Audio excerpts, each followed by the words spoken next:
Good evening. Thank you all for joining us this evening. Board President Michael Nahida is stuck in that traffic out there, so we're going to go ahead and get started. This regular meeting of the Board of Trustees of Socorro ISD is being held Wednesday, September 20th, 2023. The time is 6:01.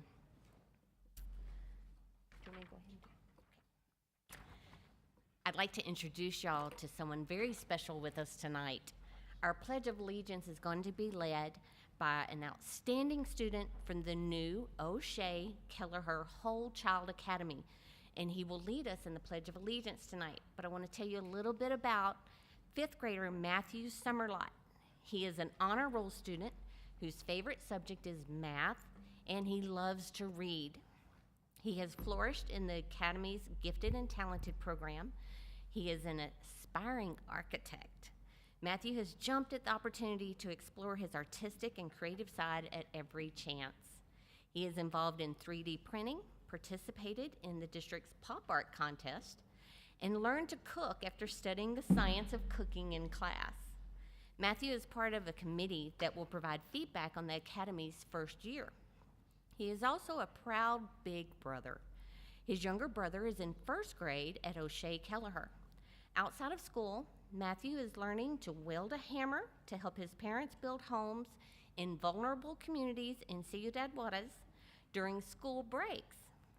Matthew, you're just absolutely amazing, and we are overjoyed to have you with us tonight to read the Pledge of Allegiance. So if you will all join me in standing. Matthew.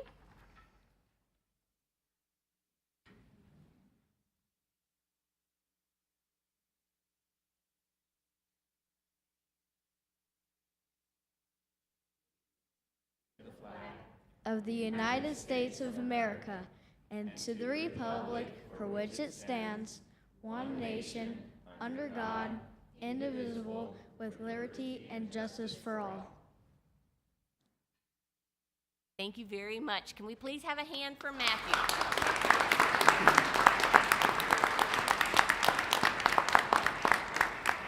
Thank you, Matthew. You ready?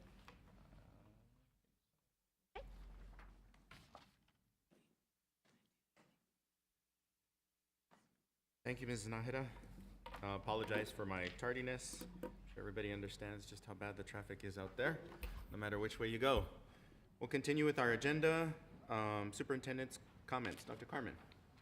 Well, good evening, President Nahida, members of the board, and also to our Socorro ISD community. I would like all of you to join me in wishing Mr. Castellano an early happy birthday.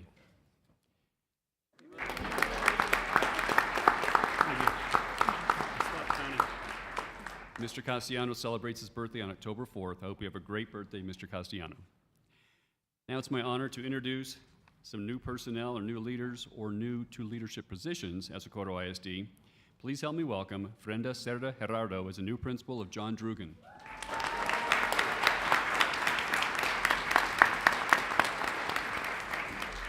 Next, I'd like to welcome Melissa Smith as the new principal of Paso del Norte Fine Arts Academy.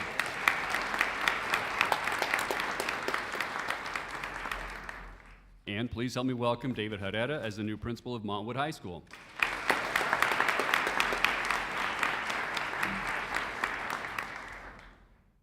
Next, help me welcome Melissa Rodriguez as the new assistant principal of Colonel Ben Narbuth Elementary School.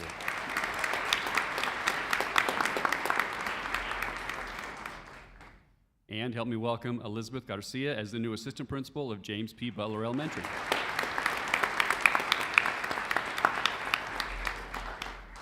Last but not least, please help me welcome Alfredo Gomez as the new assistant principal of East Lake High School.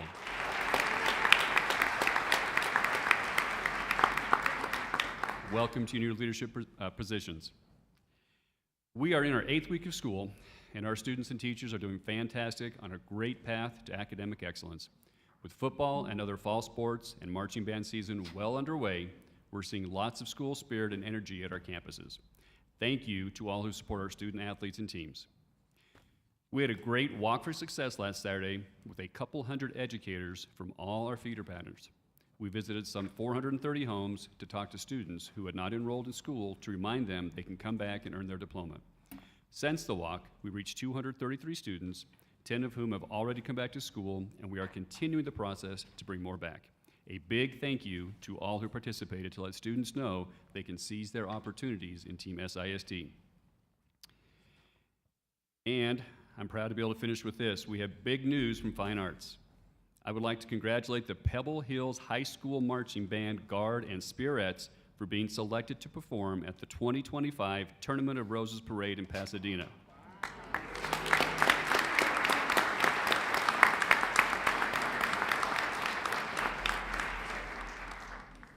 It is special indeed, as they are the first and only band from El Paso to be selected for this prestigious performance. Congratulations, Spartans.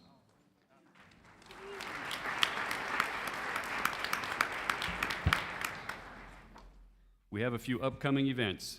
This coming Saturday, September 23rd, we have our Father-Son Conference at Socorro High School from 8 a.m. to 3 p.m. Next Saturday, September 30th, we have our Healthy Body, Strong Mind Etna Color 5K Run.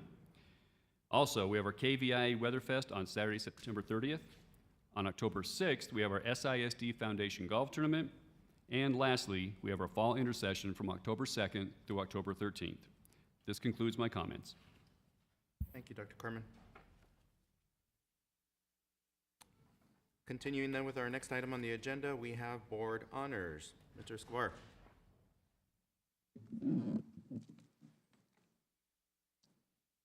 Good evening, President Nakara, members of the board, and Superintendent Dr. Carmen. My name is Daniel Escobar, Chief Communications Officer for the district, and it is my pleasure to introduce tonight's recognitions.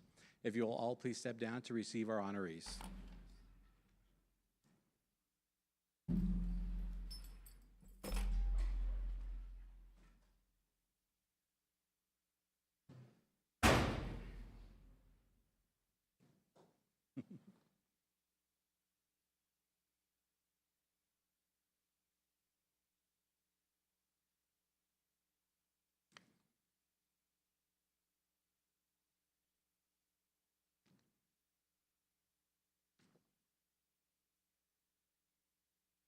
Our first recognition honors SISD high school students who were named in the College Board National Recognition Program. The students received one or more of the following awards: the National African American Recognition Award, the National Hispanic Recognition Award, National Rural and Small Town Award, and the National Indigenous Award. The national recognition programs showcase high-achieving students who obtain a GPA of 3.5 or higher and achieve outstanding performance on college entry exams and/or AP exams. Congratulations to these exceptional students. Absolutely.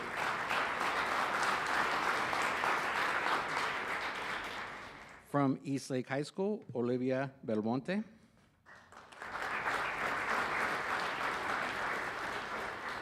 Derek Deulal. Natalia Flores. Regina Gallegos. Brandon Garcia. Seth Gonzalez. Gerardo Gomez. Natalia Martinez.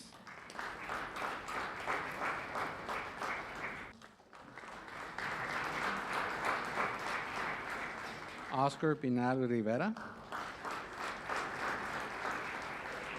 Julian Quiñones. Esteban Sanchez. From El Dorado High School, Sebastián Palomares. Alexa Zacarias. From Mission Early College High School, Yaritza Garcia. Natania Gutierrez. Alexa Martinez. Sofia Perez. From Pebble Hills High School, Dorian Jaramillo. Ali Jimenez Lares. Ali. Victoria Leiva. Julia Macias, Isabella Naer, Adrian Nevarez, Joel Sanchez, Lonzo Shelley, and Christina Tai.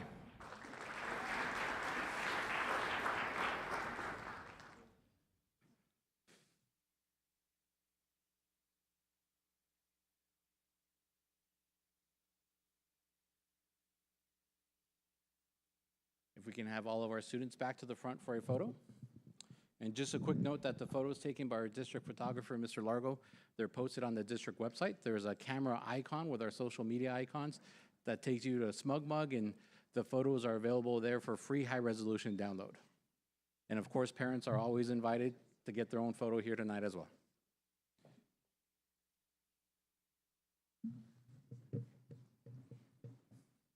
Sorry, go ahead.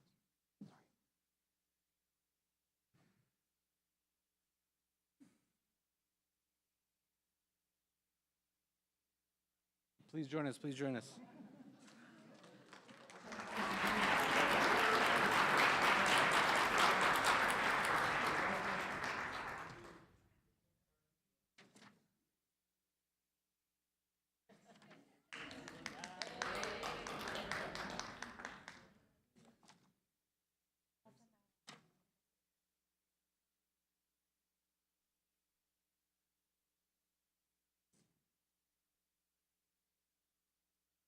All right, keep smiling, just looking straight ahead.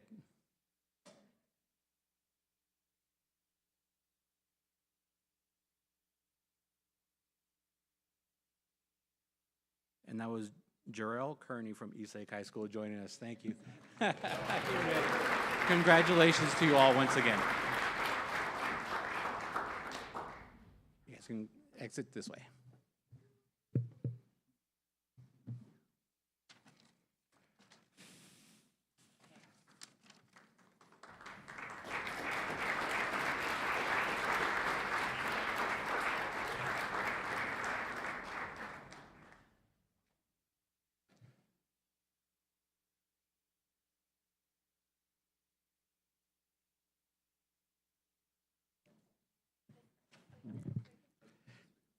For tonight's special presentation, we recognize a Socorro ISD volunteer for earning the 2023 Heroes for Children Award from the State Board of Education District 1.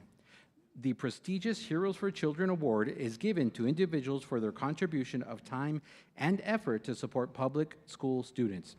This individual has been a volunteer at several SISD schools and currently volunteers at Montwood High School, helping continuously with numerous activities and events on campus. She is also the vice president for the Montwood Robotics Booster Club. The 14-year veteran volunteer also was named the 2023 SISD Secondary Volunteer of the Year in April. She was recognized by the State Board of Education earlier this month at a special celebration in Austin. Congratulations and thank you to Delia Medina.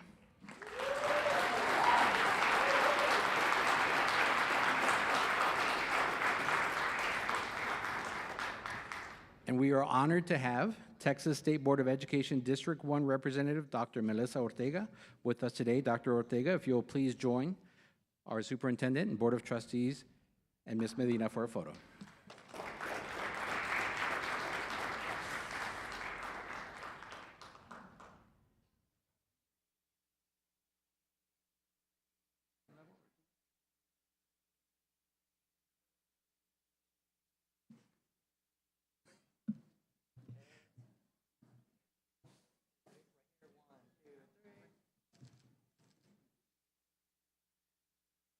One more, Cavius, right behind you.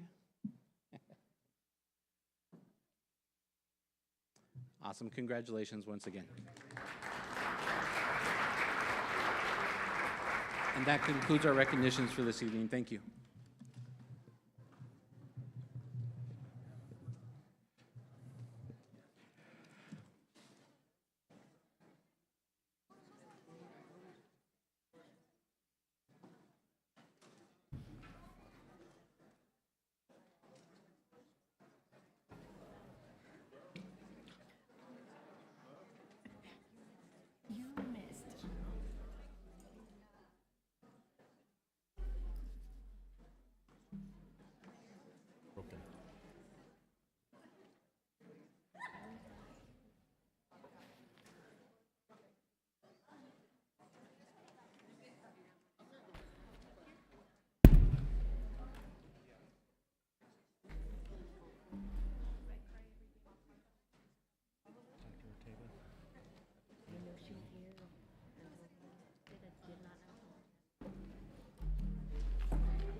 Okay. We're going to go ahead and continue. Dr. Ortega? Dr. Ortega? Thank you so much for being here. Apologies for not recognizing you earlier, but thank you for joining us. We'll continue with Board of Trustee business. Item number 6A, consider approval of National School Lunch Week, which is October 17th to the 20th of 2023. That presentation, Ms. Chinoski. Thank you, sir. Good evening, President Naha, Superintendent Dr. Carmen, members of the board. Thank you for this opportunity to bring this very important proclamation before you all. My name is Shelley Chinoski, and I'm the Director of Child Nutrition Services. I am here tonight to ask the board to proclaim the week of October 17th through October 20th as National School Lunch Week. This special week helps shine a light on the National School Lunch Program and the many benefits of school lunch. The National School Lunch Program serves nearly 30 million children every single day. President John F. Kennedy created the National School Lunch Week in 1962 to promote the importance of healthy school lunch in a child's life and the impact it has inside and outside of the classroom. Here in Socorro, this school year, already within the 8 weeks, we have served 1,004,643 lunch meals to date. So yay. And I brought some of my amazing team members here. They're in the back in the beautiful red shirts, and they're part of the team that helps make this happen every day. CNS leadership.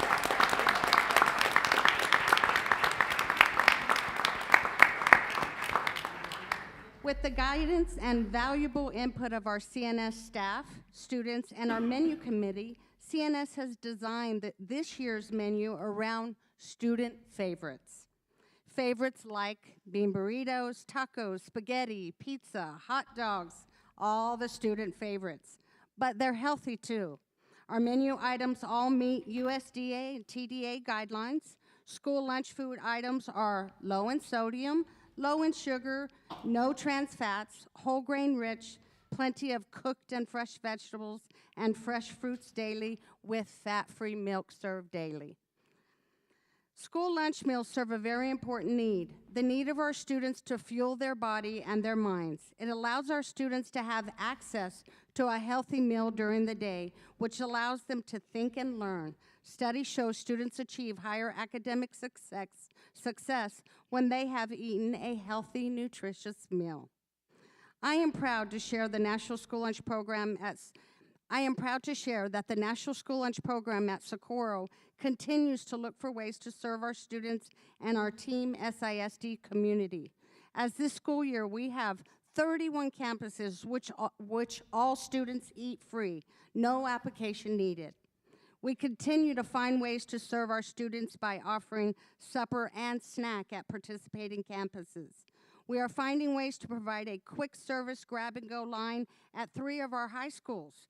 We are so excited about what the future holds for our lunch program with growth and success. Following the vision of the district, tomorrow's leaders learning today, we provide meals so students can learn. We feed kids. With that, I have the National School Lunch Week official proclamation that I'd like to read. I apologize, I had a student arranged for today, but unfortunately they had a conflict and she was not able to come. So you'll have to let me talk just a little bit more. All right. So whereas the National School Lunch Program has served our nation admirably for 77 years through advanced practices and nutrition education, and whereas the National School Lunch Program is dedicated to the health and academic achievement of our nation's children, and whereas recent research shows students are receiving their healthiest meals at school, and there is evidence of the continued need for nutrition education and awareness of the value of school nutrition program. Now, therefore, I, Shelley Chinoski of Socorro ISD, do hereby proclaim the week of October 17th through the 20th, 2023 as National School Lunch Week, and I encourage all residents to become aware of the benefits of the National School Lunch Program and support good nutrition habits for their children in hope of achieving a more healthful citizenry for today and the future. Administration respectfully requests approval.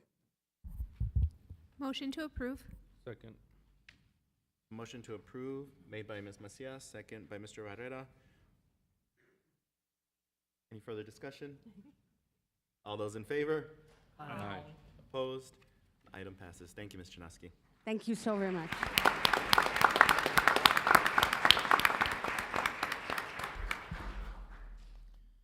Moving on to the next item, consider approval of renaming Socorro High School Law Enforcement Area. Mr. Escobar. Good evening once again, President Nakara, Dr. Carmen, members of the board, Daniel Escobar, Chief Communications Officer. Policy outlines a process for naming or dedicating a portion of an existing facility or an area within an existing facility. Following policy, a proposal to rename the Socorro High School Law Enforcement Area after Jacob I. Arellano was submitted and approved by the Campus School Improvement Team, or SIT. The proposal also has been reviewed by Cabinet and is being presented tonight for your consideration. Here to present the recommendation is Socorro High School Principal, Dr. Estorga. Yeah, the clicker.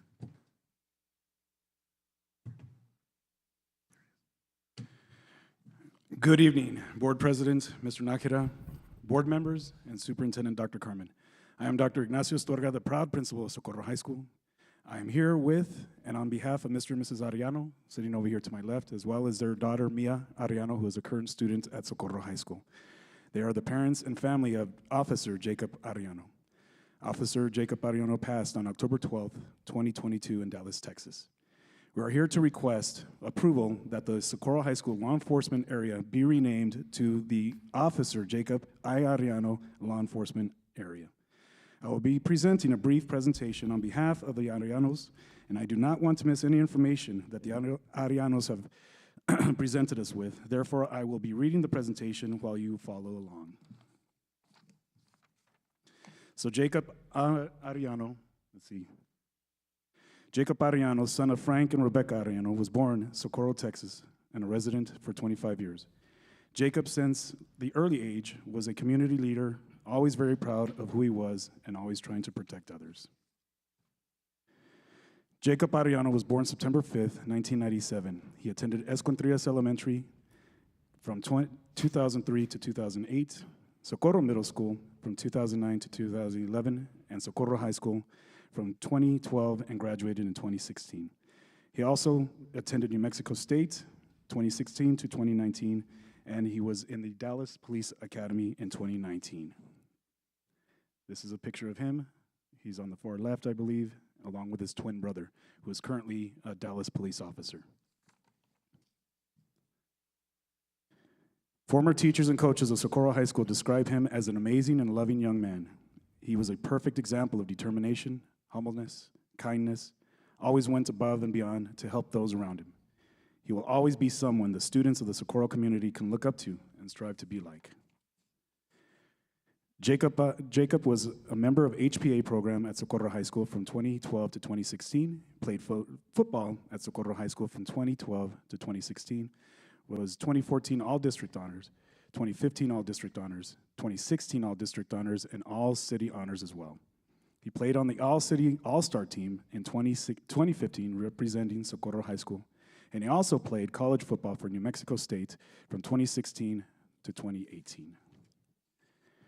Jacob was elected Student of the Month in 2016. He was also voted Most Athletic in 2016 for the El Chato Award. This is a picture of Mr. Officer Jacob Arellano. Jacob's career as a police officer began in 2019. As he never wanted to leave the city he loved, he made a name for himself. In Dallas, Jacob immediately became a leader and was very liked by his coworkers. He was also a dedicated public servant. He loved to make a difference in other people's lives. His coworkers described him as reserved, respectful, professional, and was with a gift of listening, solving problems, and guidance, calm demeanor, and always loving. He always had a contagious smile. Jacob received several honors with Dallas PD, including the Certificate of Merit for Exemplary Conduct and Excellence in Police Performance. So, on behalf of the entire Arellano family and Socorro High School, we come to the committee to consider renaming the Socorro School Law Enforcement Academy area in honor of Officer Jacob Arellano. We'd like to rename it as the Officer Jacob Arellano Law Enforcement Area. Thank you, and Motion to approve. Second. Motion to approve made by Mr. Barrera, second by Mr. Castellano.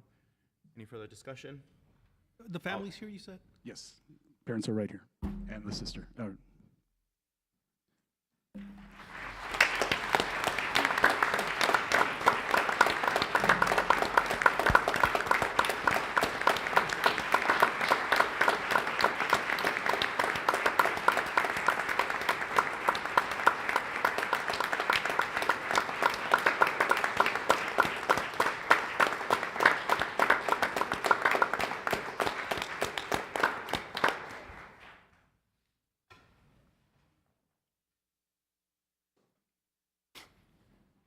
A motion by Mr. Barrera, second by Mr. Castellano. All those in favor? Aye. Opposed?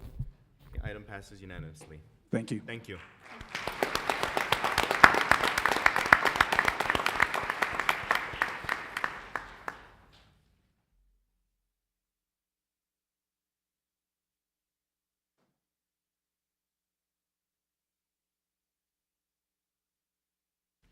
We'll continue with open forum. Each person who signed up was provided a copy of the open forum basic rules and advised when he or she signed up that policy BED applies to the process. Please respect the process during your presentation. A reminder, each speaker receives 3 minutes. We will proceed to open forum. Our first speaker is Chris Coxon in Educate Texas. Thank you and good morning. I'm Chris Coxon. I'm Managing Director for Educate Texas. And we are very proud to support and partner with Socorro ISD over many, many years. I'm here tonight specifically to highlight the great work you are doing with your early college high schools and your Pathways in Technology early college high schools, also known as P-Tech academies. You have 7 of these in your high schools here. Tonight, I'm here to present a $240,000 grant award to Socorro ISD to support and expand the early college high school and P-Tech programming across the district, to identify and elevate the best practices and serve as a regional implementation partner for other districts in the El Paso area that can come and see the really great work that Socorro ISD and these schools are doing.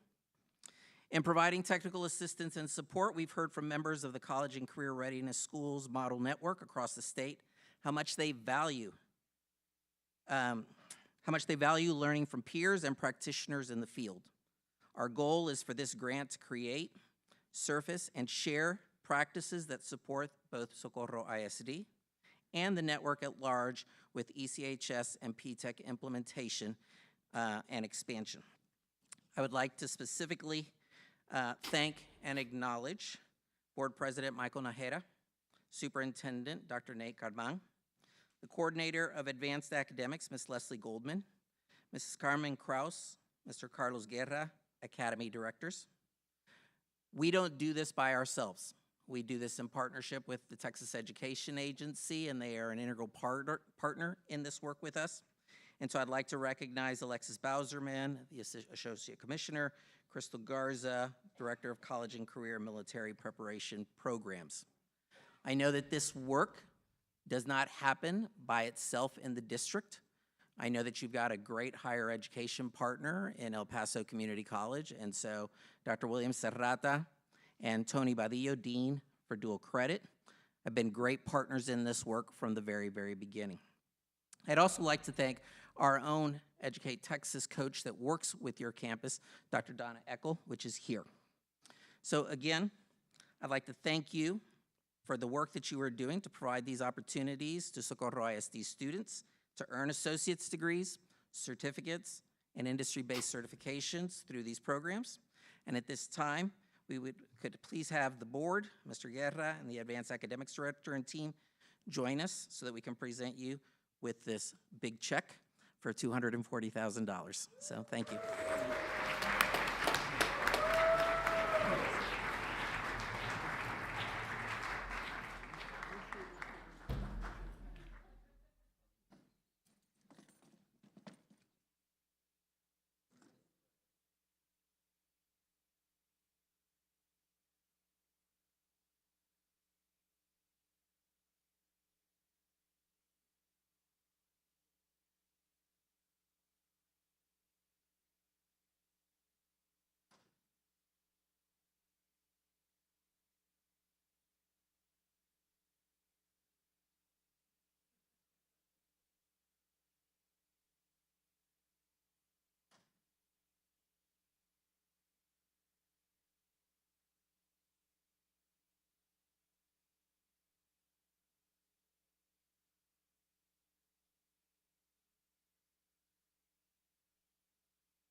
Sorry.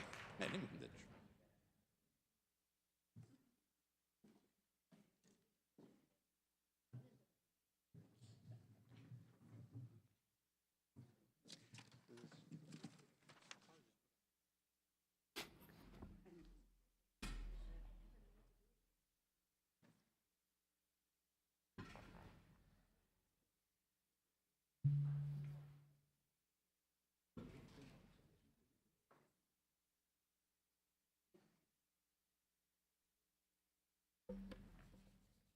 Our next speaker, Ms. Rosie Perez.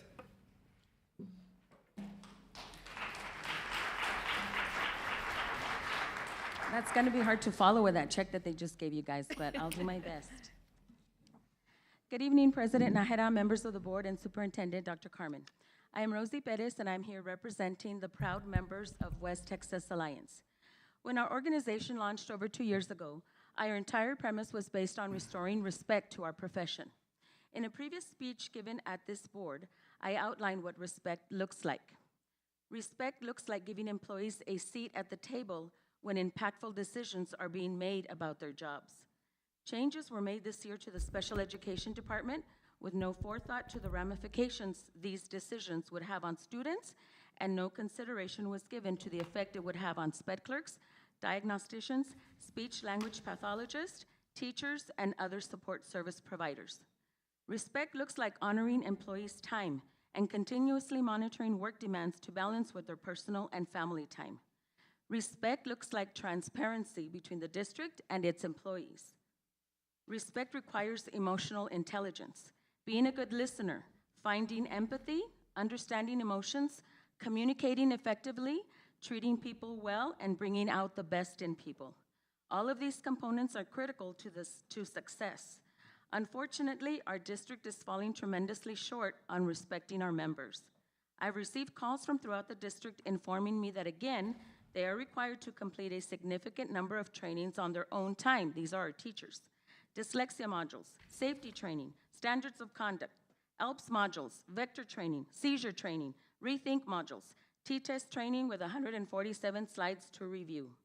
Oftentimes, teachers are told that they will not spend too much time completing these trainings, when in fact the truth is that they spend almost twice as much time on each item than from what they are being told. Teachers that are now embarking on the reading academies are no longer receiving the $1,000 stipend. They are being given time to do it during the day. However, they still need to complete tasks on their own time. In addition to these trainings, testing has become a major concern. Our teachers are not only testing almost on a weekly basis, but they must also create the tests. Lesson plans were previously addressed, but they continue to require additional information and shared on several platforms. When are teachers supposed to plan their lessons and actually teach?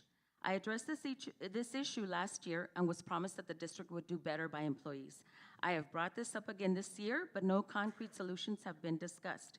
I guarantee you that if teachers were to be paid to complete these tasks, the district would easily find a way to provide the time for them to complete it during staff development days or normal working hours. This year, the standards of conduct training contained a specific dress code, not allowing teachers to wear tennies. I found it interesting that this was a major concern for the district. Instead of focusing on teachers wearing tennis shoes, they should be focusing on ways to support teachers, on ways to recruit and retain teachers, on ways that the district can improve, I'm almost done, on ways that the district can improve the work-life balance for teachers. They should be focusing on the dress code for students and holding them and their parents accountable. I am wearing tennis shoes as I deliver this speech, and I have yet to see how this impacts my ability to convey my message. Socorro ISD has always been the district that people want to move to and live in. I made that decision 24 years ago when I decided to live in SISD and have my children educated here. I have worked in all 3 major school districts in Region 19. The best district to work by far was Socorro, but it was also the place where I worked the hardest. It's the district that demanded excellence in every aspect, and the district that brought me up my evenings and weekends with my family. So when my members call me about these concerns and how the demands of their job are mentally and physically exhausting, Time's up. I know exactly what they mean. It's time for SISD to self-reflect on their practices. Let's move away from toxic positivity and the idea that employees should be thankful that they have a job. Ms. Perez, please. 2 sentences, I promise. No, It's ma'am, time- you've already gone on long enough. Okay. I'm sorry. We've got to It's be fair to time- everybody. It's time to respect employees. Thank you.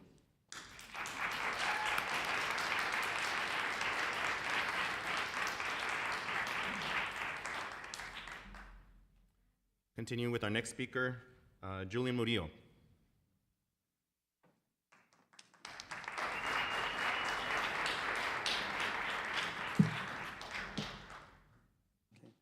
Good evening, President Nájera, members of the board, Dr. Carmen.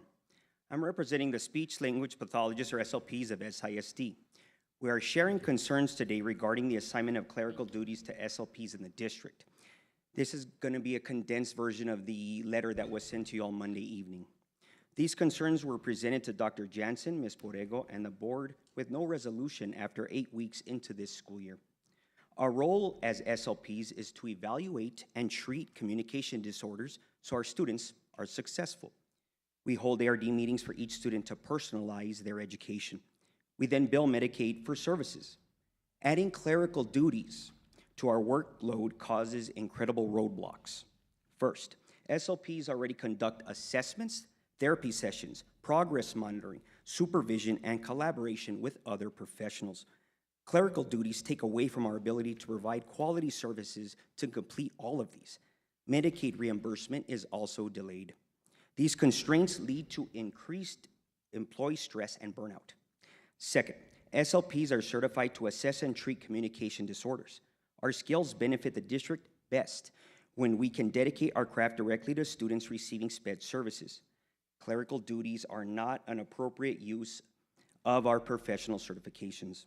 Third, clerical duties result in far less time planning and monitoring progress. These impact student progress and the effectiveness of our programs. Student success and their grasp of our programs are hindered. We request that the board reassign SPED clerical duties to SPED clerks and address our long-term staffing needs. Addressing clerical concerns and staffing needs ensure high-quality services while supporting our colleagues' mental health and job satisfaction. These changes will improve attrition and retention. 9 SLPs left last year, and we already lost another only 5 weeks into this year. Our department has difficulty recruiting applicants for open positions. We attribute this to the current working conditions. Our employee handbook recommends a ratio of 1 SLP for every 45 students. Currently, there are no caseload caps. We are well above that average and continue to grow. We currently have 35 SLPs, 17 assistants, and 7 open positions. To be closer to the recommended caseloads, our department should be staffed with 50-plus SLPs along with the 17 SLP assistants currently on staff. A staffing policy should be considered based on enrollment numbers for SPED. We rely heavily on privately contracted employees to cover vacancies at campuses. The use of contractors should be short-term, not indefinite, as they are an extended cost for the district compared to a district employee. Dedicated staffing policies and clerical support improves caseload management and attracts applicants and avoids disruption and liability. It would have been extremely beneficial to have had a discussion prior to reassigning the SPED clerks to prevent the difficulties we are facing now. We trust in our shared commitment to the success of our district. Thank you for your time. Thank you, Mr. Murillo.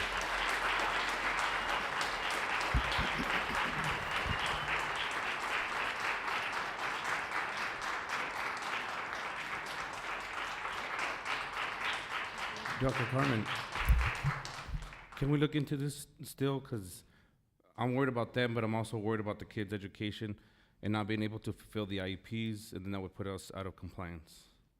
So can we look into that just to make sure and get a report to the board? Yeah, Mr. Barrera, I think a report went out Friday, and I think a request for information for agenda items for an upcoming special ed workshop has been sent out to all trustees. We're just awaiting agenda items from each of you so that we can schedule that workshop. Sounds good, thank you. And Dr. Carmen, I'd like to make sure that that's a priority, that, I mean, we have 2 weeks before, I think, before the intersession, so we can get that scheduled within the next 2 weeks. Also include a means in which we can incorporate and consider some of this feedback, and maybe a process in which we can include maybe the department and get some more to make sure that we're heading in the right direction. Thank you. Yes, sir. Okay, moving on to our next speaker, Vanessa Arriola, please.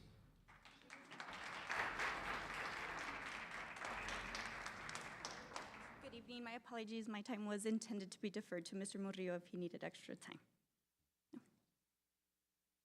I can read the letter again.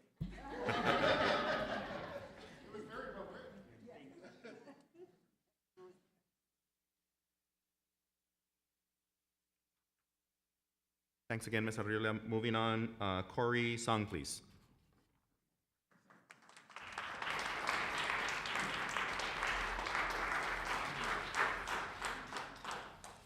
Hello. I'm here in solidarity with my speech pathology teammates, but I'm sharing my personal experience that has brought me to this moment. I've only been with Socorro for a short time, having come recently from EPISD. I enjoyed serving the students and families of that district. However, the reality is that I spent most of my time filling forms, making phone calls, answering emails, and delivering paperwork.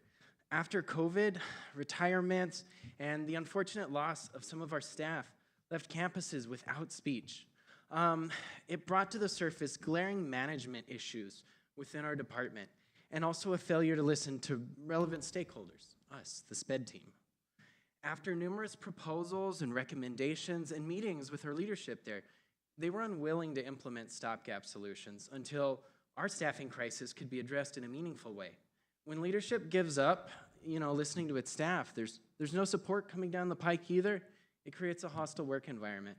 So I left EPISD and decided to come to Socorro due to their excellent reputation. SISD is known for going above and beyond, for supporting you to do your best possible work, to give students and families the best opportunity. However, now I feel that some of that shadow from EPISD has followed me over to Socorro. This year, our campus SPED clerks were reassigned. This one move single-handedly revealed the same staffing crisis that has been plaguing EPISD. The clerical support staff set our SPED department apart from competing districts. However, Socorro is not shrinking. Socorro is growing. It is our staff that is shrinking. And just like EPISD, when the staff shrinks, the person's responsibility grows. But because we are a growing district, the burden of understaffing is so much more severe. The risk for attrition will grow with the increased burdens of responsibilities, the increased fatigue, and the increased burnout that comes to us. In my meetings with EPISD leadership, they refused to consider clerical support staff, to minimize unnecessary paperwork, to even propose a plan to adhere to organizational guidelines for staffing. Socorro had all of these under control in the past. Now, unmistakable damage has been done to the brand of Socorro by dissolving the campus SPED clerks. By reassigning the responsibilities of a full-time clerk to a SPED evaluator provider, there's less time to provide that SISD quality of customer service. Students will be crammed into larger groups with less individual attention. Parents will see less progress and raise more concerns. This means more ARDs, more complaints, more due process, and the specter of non-compliance. Our community of professionals recognizes the crisis of management in EPISD, and we're nervous that we will soon be like them because we cannot right the ship, and we know we cannot do it without leadership. We are not supported without the necessary staff, and we will always be understaffed without the necessary support. We cannot afford our students the endless opportunities if our staff is not afforded those same opportunities. Thank you. Thank you, Mr. Song.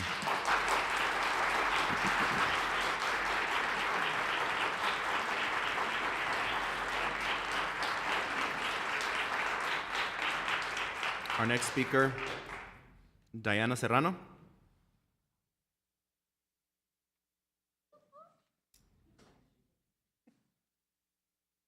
Good evening, President Nájera and members of the board, Dr. Carmen, and the Socorro ISD community.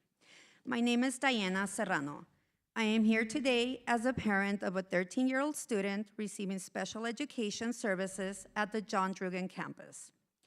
I have concerns with a change in the SPED clerk position. Because our diagnosticians tend to be in more than one campus, it makes it hard for parents like me to reach them. This is when and where my SPED clerks were important to me and to my son. My SPED clerks provided me with exceptional customer service, and they were the ones who would help me navigate some of the hurdles I go through when it comes to questions, concerns, and doubts when I was not able to reach my diagnosticians. My SPED clerks would facilitate anything related to paperwork, such as necessary forms for evaluations, ARDs, and others, such as amendment additions.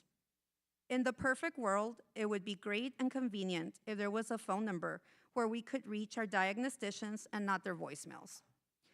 I believe with our SPED clerks being gone, our diagnosticians will be overworked, which will probably lead to an increase in the number of TEA complaints. Our diagnosticians will need to find more time to perform and complete their duties, which makes me wonder, are they going to cut time on how they do assessments with my son and other children in order to meet their deadlines? Will I be rushed at my ARDs? The diagnosticians might be taking more work home now that our SPED clerks are no longer holding that position. Just like me, our diagnosticians are human beings. They have families to come back to, and being overworked will definitely impact their quality of life and their ability to function within our campuses. There has to be a work-life balance. Thank you.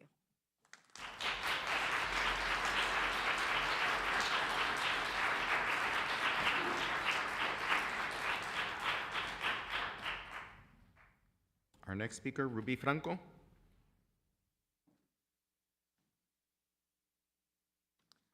Thank you. Good evening. My name is Ruby Franco. I'm an art teacher at Clark Middle School, and I'm here to speak on behalf of all the teachers at Captain Walter E. Clark Middle School. Our campus has been asked to relocate 7 teachers, reducing staff and increasing classroom sizes at such a short notice. More specifically, I'm here to advocate for keeping 2 art teachers at a campus for the remainder of the school year. Reducing class sizes has long been championed as a way to improve outcomes for students.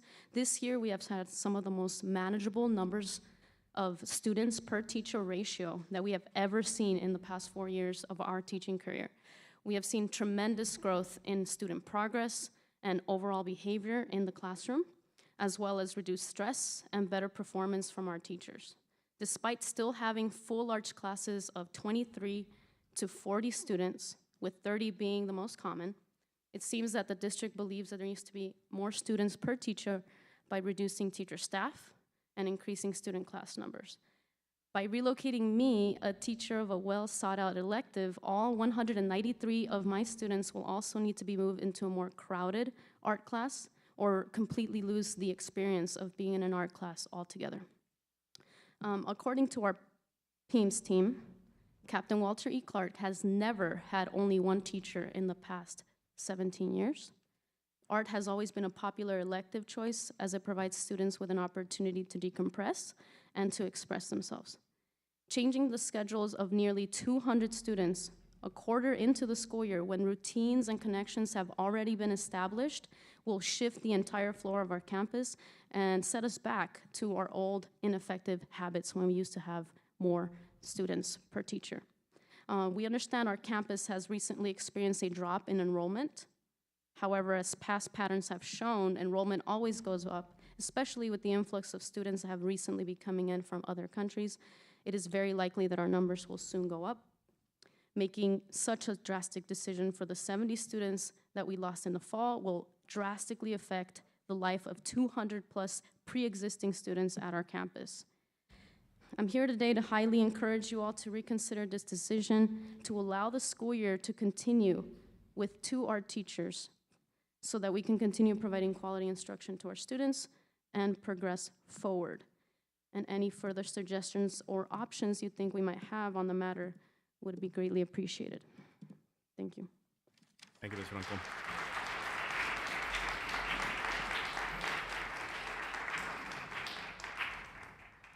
Camille Maldonado.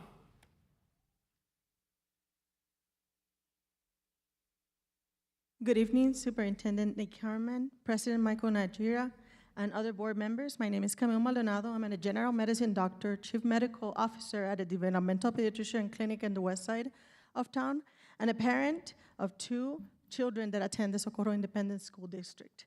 One of my children is on the special education program on SISD. Over the years, I've been blessed with amazing teachers and paraprofessionals for my son, Santiago, who has been a student for 5 years in the special education program. It is because of the huge heart of these people that I can say that my son has received an exemplary education. My son Santiago has autism and is non-speaking, so it's hard for me to know what is going on with him every day. That said, I'm the kind of parent that like to ask questions, volunteers at the schools, and talks to personnel working with my child throughout the year. And for some reason, the same issues always seem to come up and disappoint me every time, and it is what I'd like to address today. I would appreciate some feedback on my concerns too. The first issue is the special education classroom and resources. How can SISD have classes of special education classes, without certified special education teachers in it? How can you open new units and add students to those units when there's only paraprofessionals in them? It is disrespectful and frustrating to the parents, but most importantly to the students.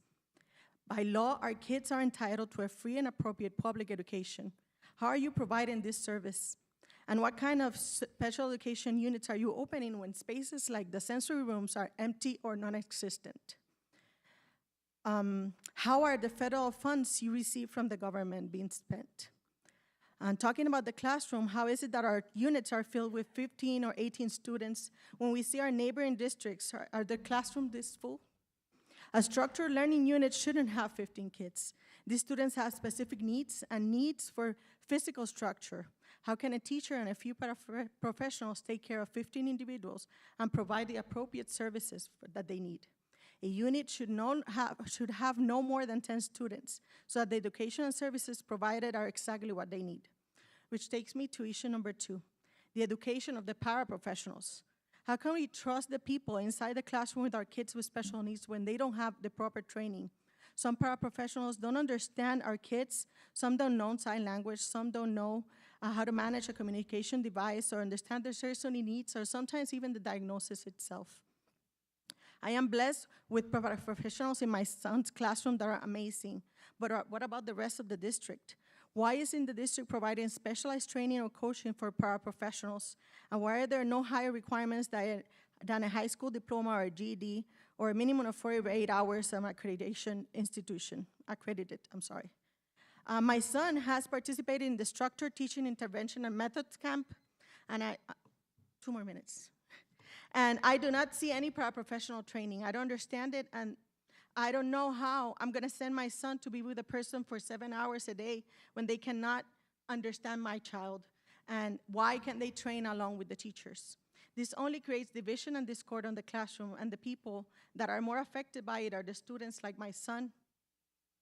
Now, all students on the spectrum are entitled by law to an autism specialist, but from 8 autism specialists that there were in SISD, now we're down to 5. We have 5 specialists working with more than 1,000 students on the spectrum. And we lost 3 amazing specialists, including Diane Flores, that is spectacular, and nothing has been done about it.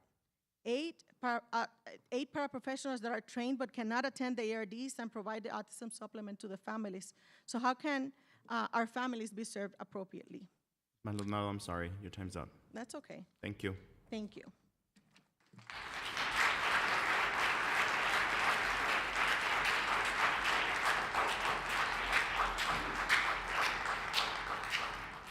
Latrell Archer. Hello, good evening. My name is Latrell Archer. I'm one of the art teachers at Walter Clark Middle School.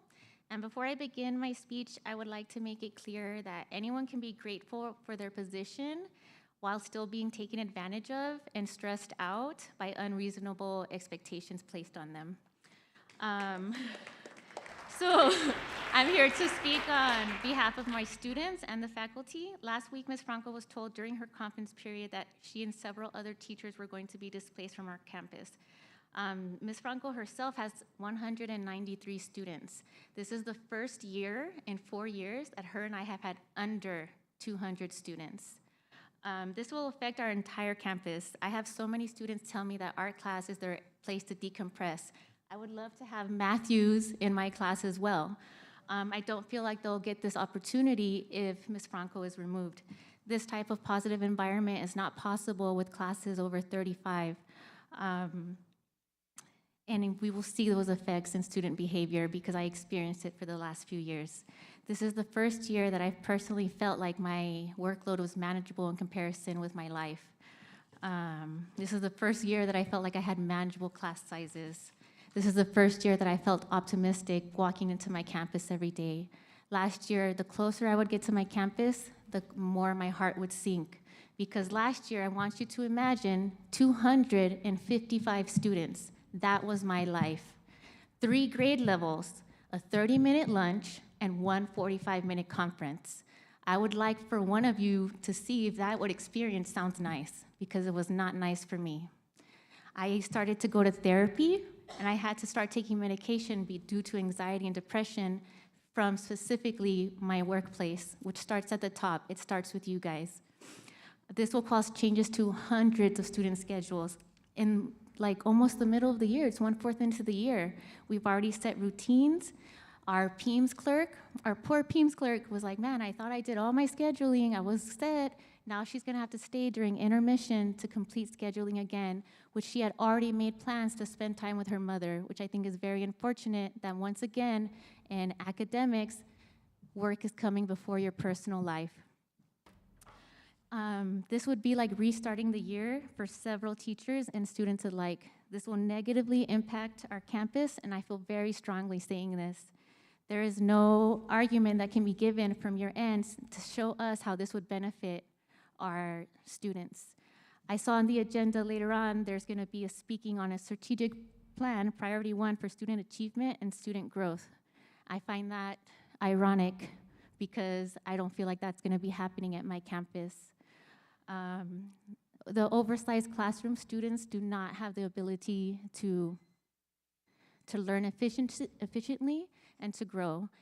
You cannot find one study online that promotes larger class sizes. Every single study that I have researched says smaller class sizes equals higher academic growth, equals collaboration, equals more peer-to-peer conversation, and I feel disappointed in SISD.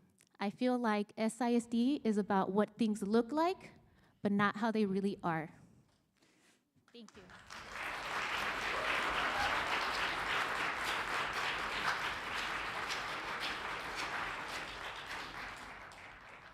Our next speaker, Chris Bunton.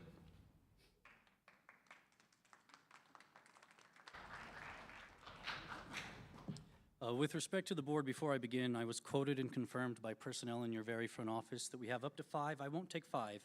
I'm clocked in right under 4, and I'll speak quick to try to trim that down. Mr. Bunton, it was announced that everybody would be given 3 minutes, and since everybody before you has been given 3 minutes, All right, it's then only I'll speak fair. extra quickly. My name is Christopher Bunton, and I've been the theater program director at Captain Walter Clark Middle School for the last 4 years, during which my classes have averaged more than 40 students per period. Currently, I average 32 students per class. However, it is the intention of the DSC to force Walter Clark to downsize its faculty by removing 5 teachers in the next few weeks based on their outdated full-time employee equation. Our school was expected to have less students this year, so our faculty was already reduced over the summer. The community of Walter Clark knows the price to be paid for having an overpopulated campus. We experienced rampant drug use and violence in recent years. The overpopulation of classes creates increased stress levels. With more stress, we saw more kids given to the pressures and temptations of drug use. It is heart-wrenching to see a bright-eyed and innocent 6th grader become a known drug user by the time they finish their 7th grade year. The sheer amount of violence, though, that was incited on our campus in recent years was traumatic. 2 years ago, Walter Clark averaged 3 to 5 fights per day for a period of nearly 3 weeks straight. Students would boast about the fact that they could start fights anytime, anywhere. Students who wanted nothing to do with the violence suffered hospital-grade injuries from the crowds surrounding the fights. An assistant principal took a punch to the face when trying to stop a fight, and a counselor who had recently delivered her baby was knocked to the ground. What if she was still with child during that incident?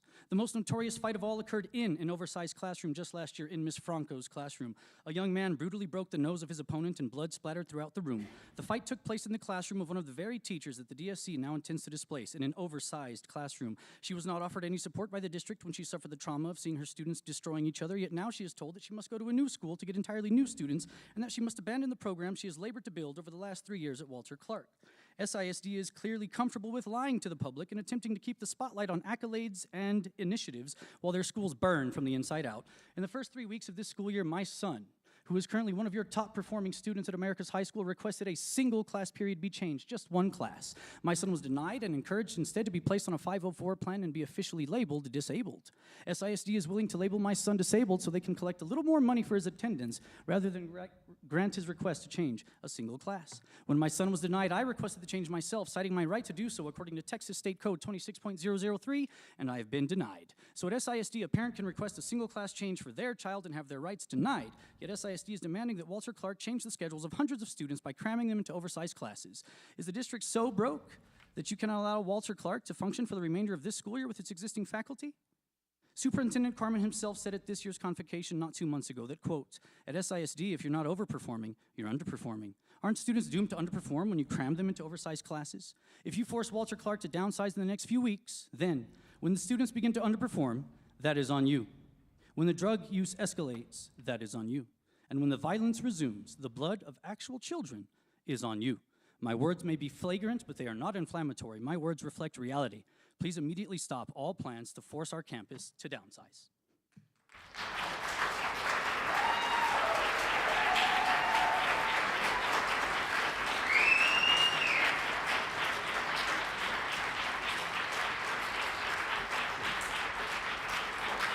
Our next speaker, Lynn Rodriguez, please.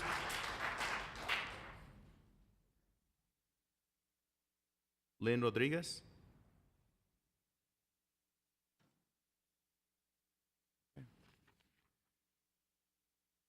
Mr. Alfredo Agüero. Yes, sir.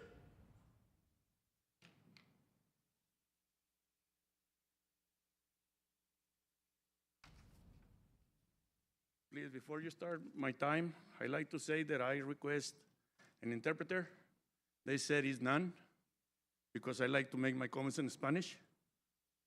People who see these meetings on YouTube, or parents who can come or come here, they don't speak English, they don't know what happened, they don't understand it. So I'd like to ask, please, if I can have an extra time so I can read it in English and Spanish for myself. Can I? Your request makes sense, Mr. Agüero. 3 minutes in English and 3 minutes in Spanish. Thank you. First of all, primeramente voy a pedir traducción a mis comentarios al idioma inglés, pues muchos de los padres de aquí en el distrito de Socorro no hablan ni entienden inglés, por supuesto que no saben qué es lo que pasa o se comenta en estas reuniones. 92% de los estudiantes son hispanos aquí en Socorro. Buenas tardes, miembros de la mesa directiva y pueblo y a público asistente.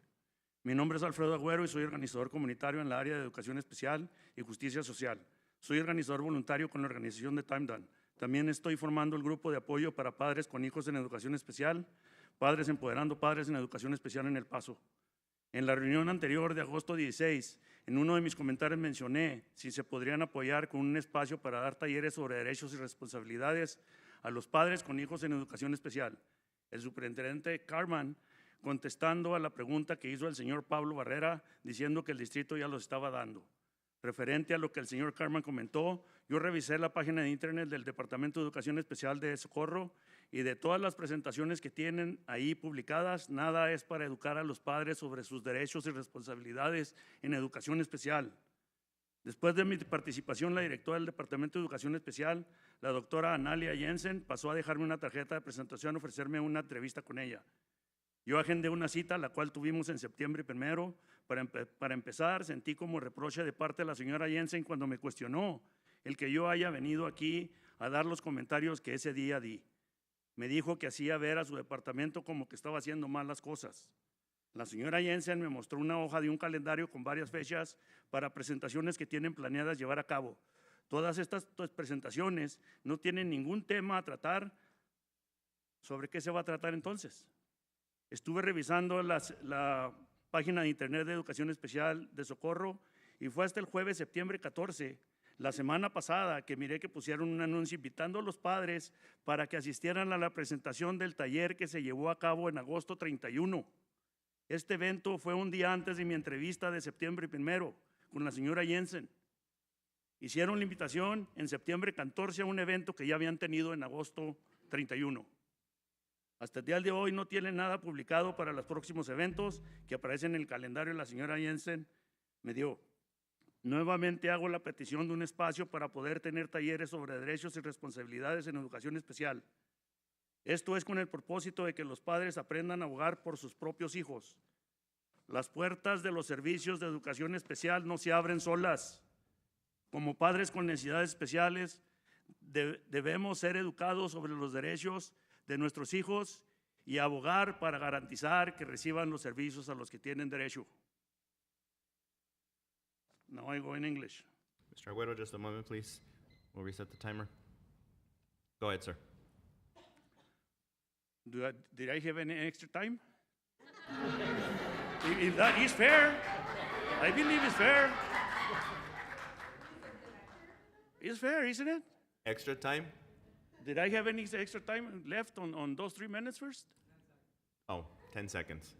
Well, that's 10 seconds. Probably Mr. can be the Agüero, last word. remember, you're getting 3 minutes in English and 3 minutes in Spanish when almost everybody else only got 3 minutes. So we'll start the timer again, but when the timer goes off, your time is done. Let's go. I want to ask for translation of my comments into English. Since many of the parents here in Socorro District do not speak and understand English, and of course, they do not know what happened or is discussed in these meetings. 92% are Hispanic students in Socorro. I take this opportunity to make a request hoping that it will be taken into consideration that Spanish subtitles be added to the videos of these meetings that appears on YouTube. Good afternoon, members of board and directors and everyone present. My name is Alfredo Agüero, and I am a community organizer in the area of special education and social justice. I'm a volunteer organizer with Time Down Organization. I'm also forming the support group for parents with children in special education, Padres Empoderando Padres en Educación Especial en El Paso. In the previous meeting in August 16, in one of my comments, I mentioned if I could be supported to have a space to give workshops on rights and responsibilities to parents with children in special education. Superintendent Carmen answered to Mr. Pablo Barrera's question by saying that the district was already give them. Regarding Mr. Carmen's response, I reviewed the website of Socorro District Special Education Department, and from all the presentation they have published there, nothing is to educate parents about their rights and responsibilities in special education. After my participation, the Director of Special Education Department, Dr. Analia Jensen, give me a business card, offer me an interview with her. I scheduled an appointment with her on September 1st. To begin, I feel like a reproach from Dr. Jensen. She questioned me about the comments that I gave that day. She told me that I made her department look like they were doing things wrong. Dr. Jensen showed me a sheet with a calendar of various presentation dates that they are planning to give to parents. All of these presentations do not have any topics to cover. What will they be about? I was reviewing the same special education page, and until Thursday, September 14 of last week, when I saw that they placed an announcement inviting parents to attend to presentation of the workshop that took place on August 31st. This event was one day before my interview in September 1st with Dr. Jensen. They made the invitation on September 14th to an event that they already had on August 31st. Until that day, they have nothing published on Socorro District webpage for the upcoming events that appear on the calendar that Dr. Jensen gave me. Once again, I made a request for a space to be able to have workshops on rights and responsibilities in special education. This is with the purpose the parents learn to advocate for their own children. The doors to special education services do not always open on their own. As parents with special needs, we must be educated about our children's rights and advocate to ensure they receive the services to which they are entitled. Thank you.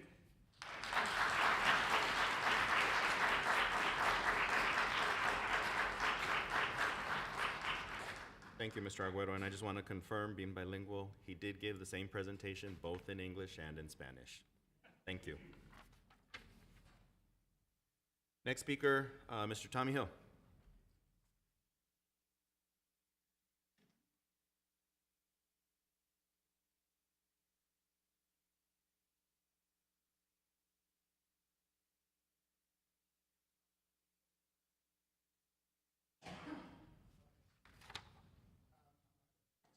Thank you, Mr. Hill.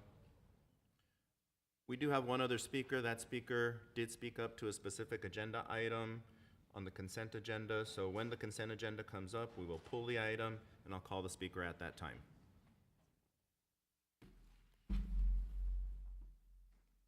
Continuing with our agenda, item number 8, district reports. We have the facilities report.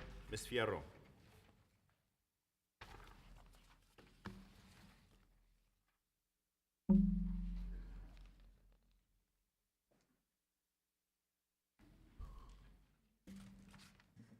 Good evening, Board President, Mr. Nájera, members of the board, Dr. Carmen.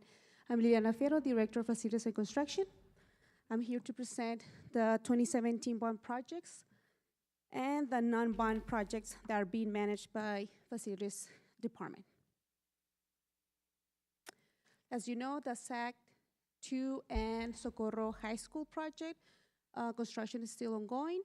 The maintenance and facilities building is in the design phase. The new combo, that one, the construction is completed, but the contractor is working on the punch list and closeout documents. For El Dorado High School, we're gonna present the final payment in the next board meeting in October for board approval. Items 6 through 17 are already completed. Starting with Socorro High School, the construction completion percentage is at 97%. Package 1, Package 2, Phase 1, and Phase 2 are already completed. Contractors working on the punch list and warranty items on Phase 1 and 2 of Package 2. For Package 2, Phase 3, that's the area that is still ongoing, and the department is planning to present to the board final payment December or January next year. Here's the Lower Valley Water District.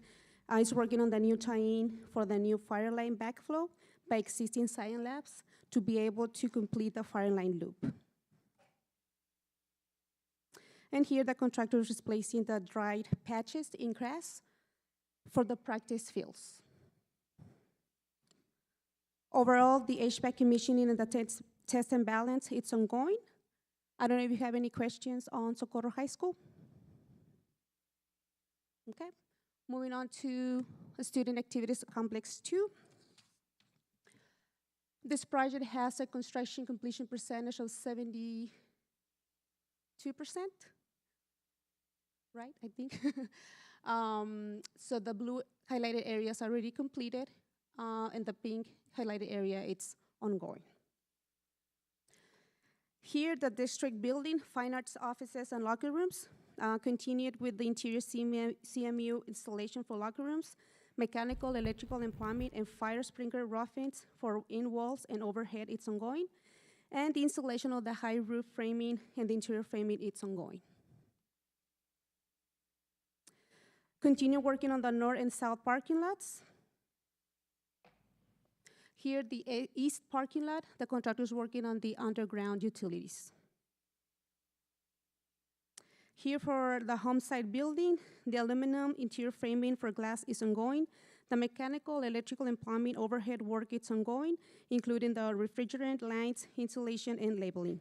Continue pulling wire for the low voltage lighting and roofing walls. Roofing installation and installation of the fire sprinkler lines are ongoing. Visitor side, continuing with the exterior soffits framing, mechanical, electrical, plumbing overhead work is ongoing. Continue pulling wire for low voltage lighting and roofing in walls. Roofing installation and installation for the fire sprinkler system is still ongoing. That side building progress. The contractor is continuing placing the concrete for the seating areas. The overall construction site, the installation of the concrete curb and gutter is going, and the El Paso Electric Company is working on the site. And also the installation of the landscape and the irrigation system, it's ongoing as well. Is there any question on SAC 2? Okay. Moving on to the non-bond projects, starting with the transportation electrical charging stations. The contractor will start next week on September 25th to set up the staging area to prepare to start construction. The substantial completion is July 21st of 2024. For district potables, Mission Lily College, High School, and Pebble Hills are still ongoing, one for Mission Lily College and two for Pebble Hills. City approvals are pending, including plan reviews and inspections. I'm sorry. The next one, the auxiliary gyms, package 1, 2, and 3 are still ongoing. Package 1 and 3 have the same substantial completion on March 7, 2024. And package 2, the substantial completion is January 18, 2024. As you can see in the percentage construction complete, you can see the percentages in each of the campuses. The RNW means restrooms and water fountains. If you see only the W is only water fountains. And then Mounwood High School parking lot. The west parking lot is on hold. The work is scheduled to start during the intersession and to be completed within 5 to 6 weeks. So basically, the parking lot will be ready to be used right after Thanksgiving break. And the Aquatic Center, that one is 100% completed, and it was approved by the board last board meeting. Is there any question on the non-bond projects?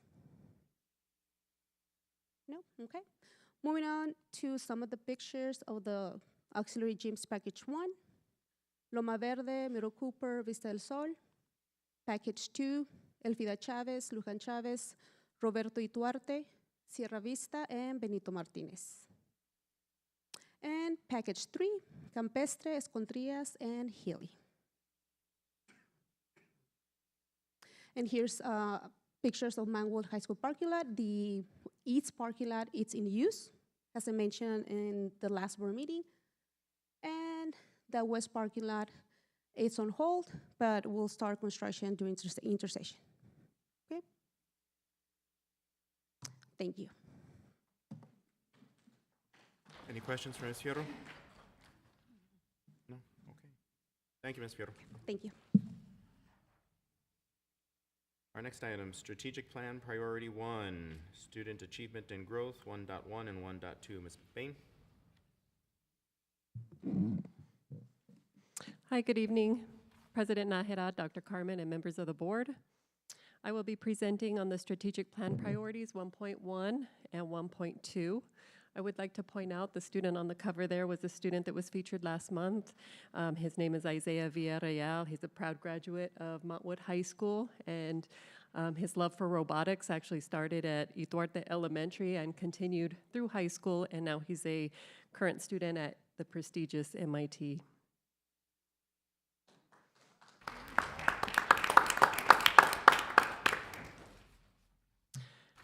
Which is what this priority is about, growing and supporting student with robust opportunities. Priority 1.1 and 1.2 is improving academic achievement for all students, and all students are college and career and/or military ready. So the strategic actions that fall under priority 1 is to systematically implement a formative assessment plan to measure campus and school instruction. And we do this through a walkthrough protocol to monitor instruction and through an assessment plan to include a district-created 9-week assessments, campus common assessments, and TEA interim assessments, which provide students practice on the same system that they will be taking the STAR assessments on. The next action is to implement, monitor, and adjust district academic initiatives to ensure that the strategies and resources be effectively delivered to all students. So this includes a process to ensure alignment to the TEKS, which is the state's curriculum. Once a direction is set, a needs assessment and root cause analysis takes place.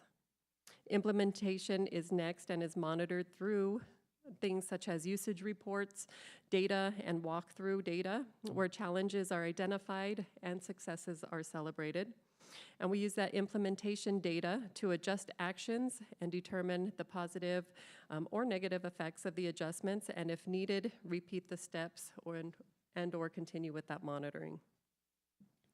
So the progress measures we use for this particular priority are to monitor the assessment data, evaluate walkthrough data to ensure alignment to the TEKS as specified in the year at a glance document and the specificity of instruction in the IFD, which is the instructional focus document.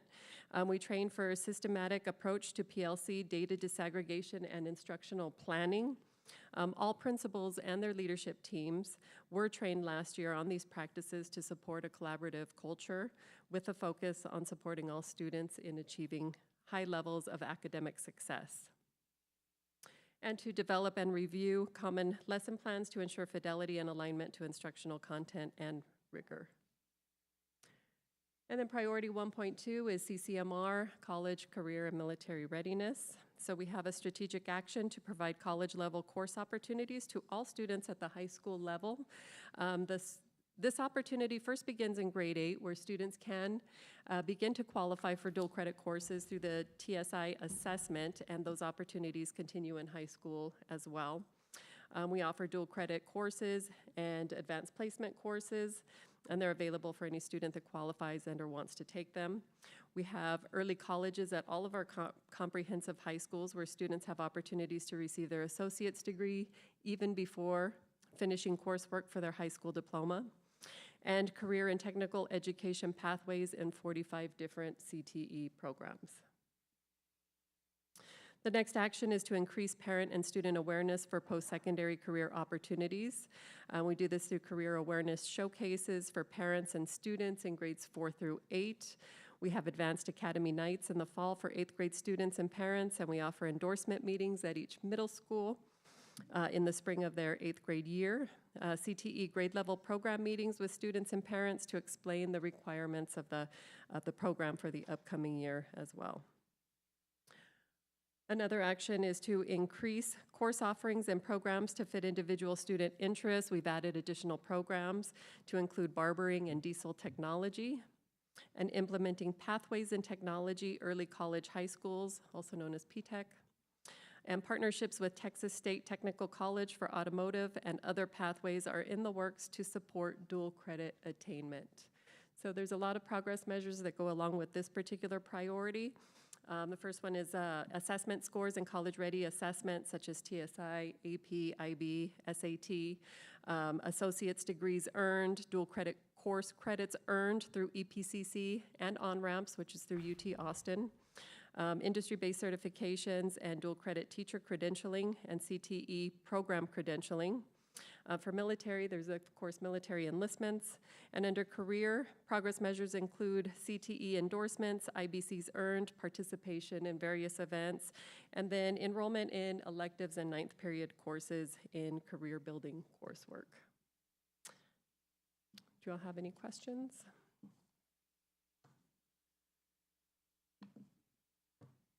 All right, thank you. No questions, thank you. Okay, moving on with the consent agenda.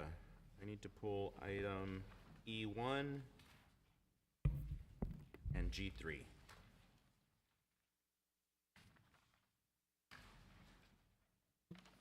Any others?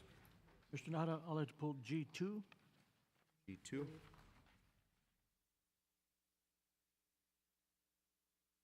I2,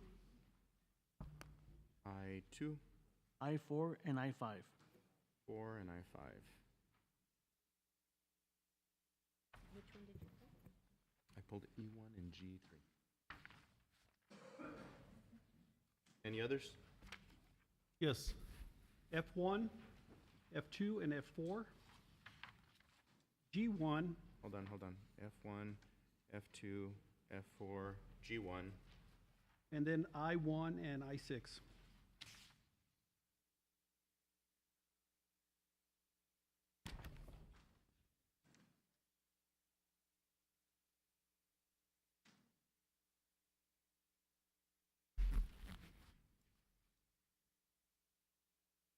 Motion to approve. Mr. Nahida, I'm sorry. If you could please put item H H. and item J. J.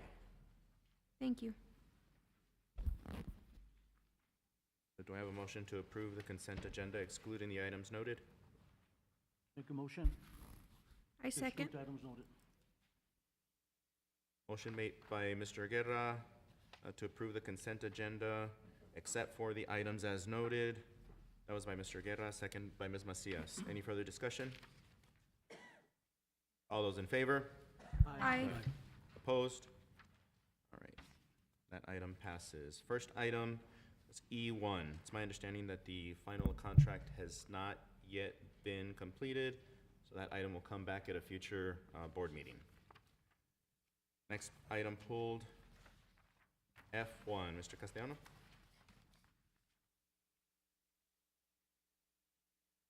You're on F1.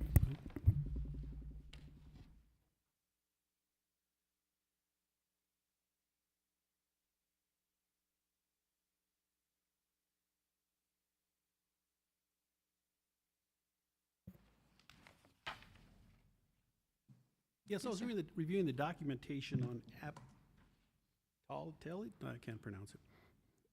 Apogee? Apogee. Can you explain that? Because this was approved back prior in what, in February or March? The migration began in February, sir, but this is coming to you for renewal starting October 1 through September 30 of next year. This is the replacement for our Blackboard website and communication tool. If you're aware, we used to use Blackboard for our district website and content management, as well as our mass communication tool. We've since migrated over to Apogee, and we went live July 1, and this is a renewal. The mass notification part, have we implemented that? Yes, sir. That component went live September 1.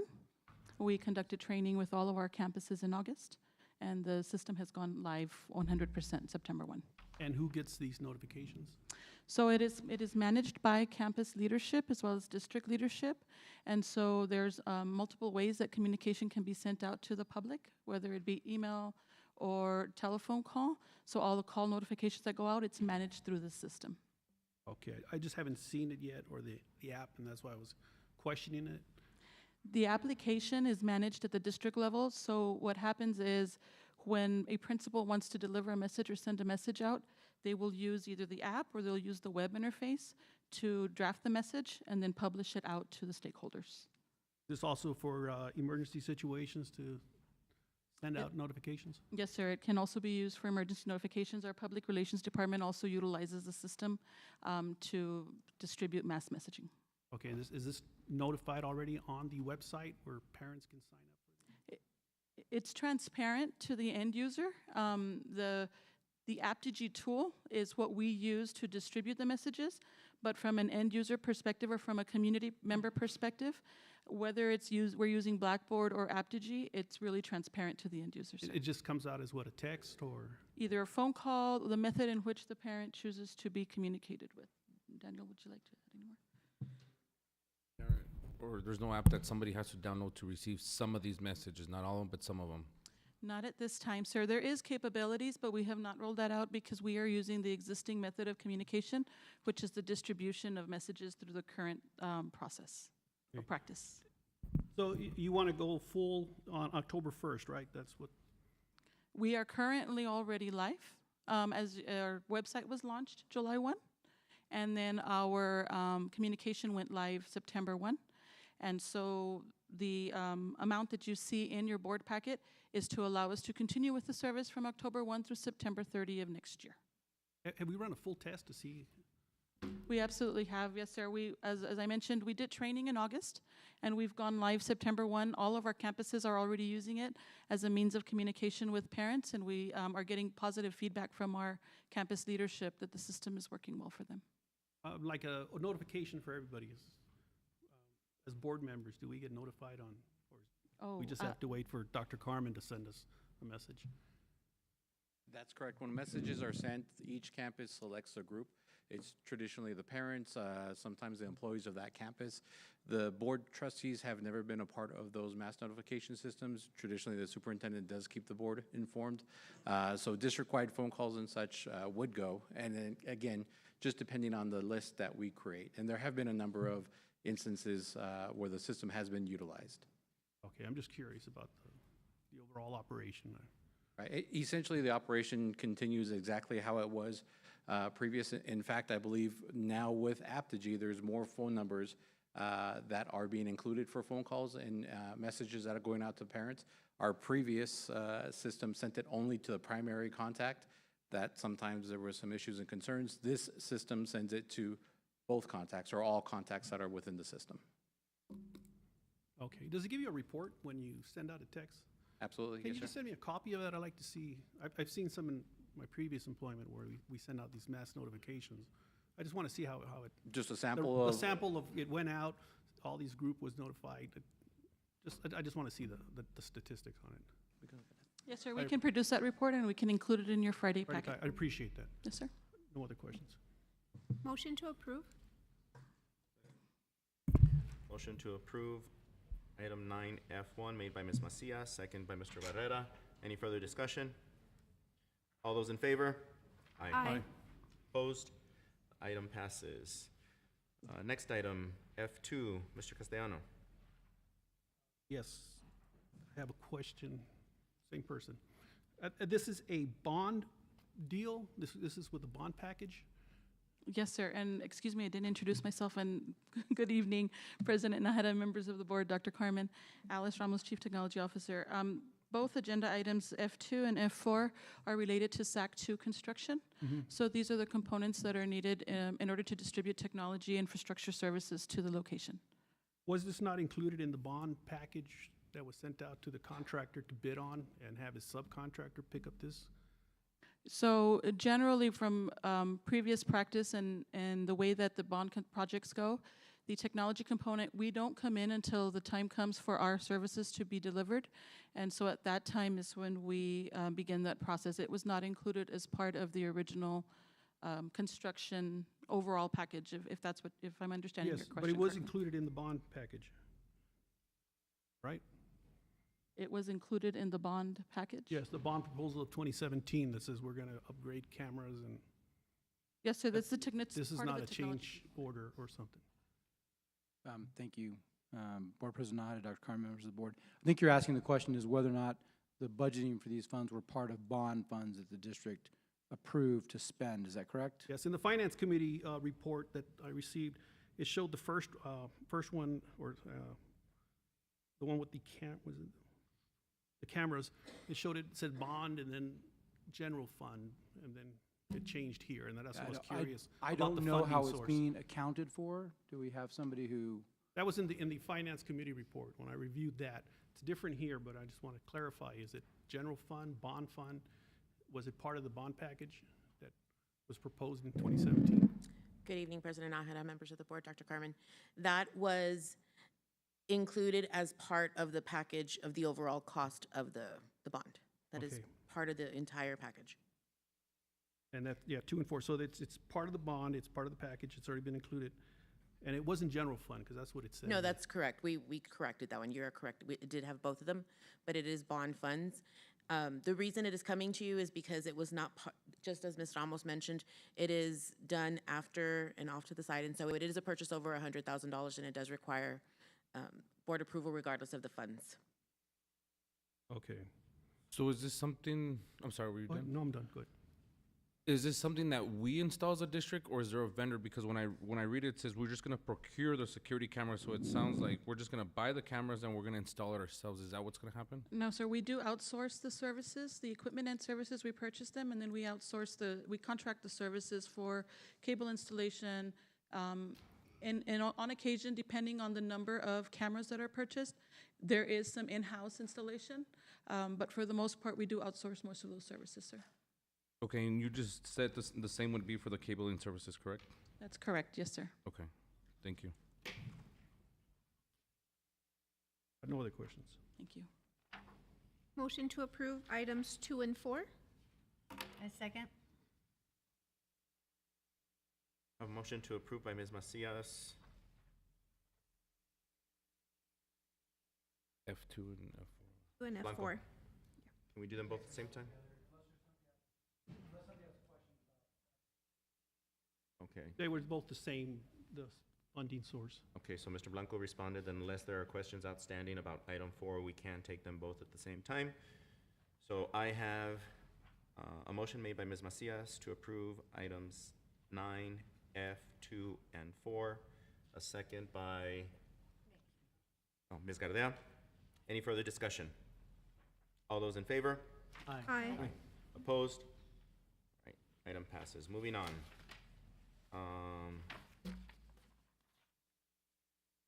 G1, Mr. Castellano.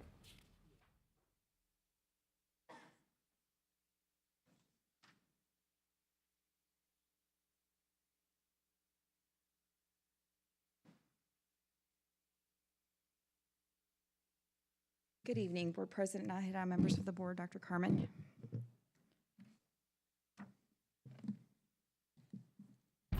I see the job description for an Assistant Director of Emergency Management, and when I read the certifications, master's degree, mid-management principal certification, 3 years of emergency management operations planning, and 2 years as a public school administrator services.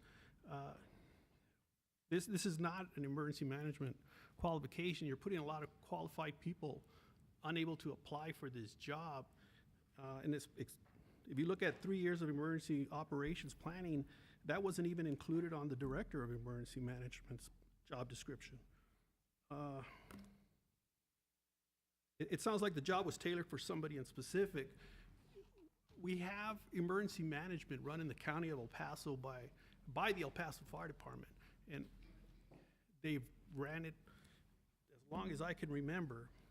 And I don't see them having any of these certifications, but they are more than qualified to actually run emergency management for our district. And we're eliminating the possibility of anybody with true experience to come in here and actually apply for this job because of this standard that's set that's really unnecessary. There should be more in emergency management, certifications that are acquired as time in emergency management. We can get the best person for the job. Okay, sir. We're happy to consider that in a revision. Pardon? We're happy to reconsider the qualifications of this position. I have a question. Why was it stipulated on there that it had to be somebody who's certified educator? I'm trying to understand the rationale with the title that it's going to be holding and what they do. This position is modeled after the director position that we currently have within the district. This would be in addition to in that department and would be a support, an additional support across the district. Again, we're happy to reconsider the qualifications. So then my follow-up question is, I mean, I heard you speak on some of it, but I'm still trying to understand why now we need a second one. I mean, it seems like we're becoming more top-heavy. I mean, was this your idea? Was it your administration? Was it yours, Dr. Carmen, that wanted to present a new position for this? I proposed this to our cabinet. We have an increase in the need for additional assistance at that level. There's an increase in the state requirements and the standards that are applied across the district. On any given day, we have multiple threats across the district where we have to respond. It requires many hands to be involved in order to get us through any kind of threat, whether it be a minor threat or a very large threat. And then the reporting and the documentation that is required by the state is just increasing. I understand all that part you just explained, but you have people that are highly qualified that probably just ready to retire from the fire department and police department that are highly qualified in emergency management that could come over and actually take the whole lead and actually move beyond your director because they've already experienced it. They know the forms, they know what's required, they know ICS, they know incident command. They are already experienced. They do this every day. They do it for the entire county of El Paso.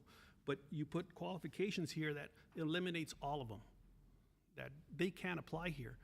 And talk to them, ask them what somebody in this position, this is an important position, whether this one or the director, very important. But if you take away that, what's out there that can actually come and be the best person for the job, you do a disservice to the Socorro Independent School District.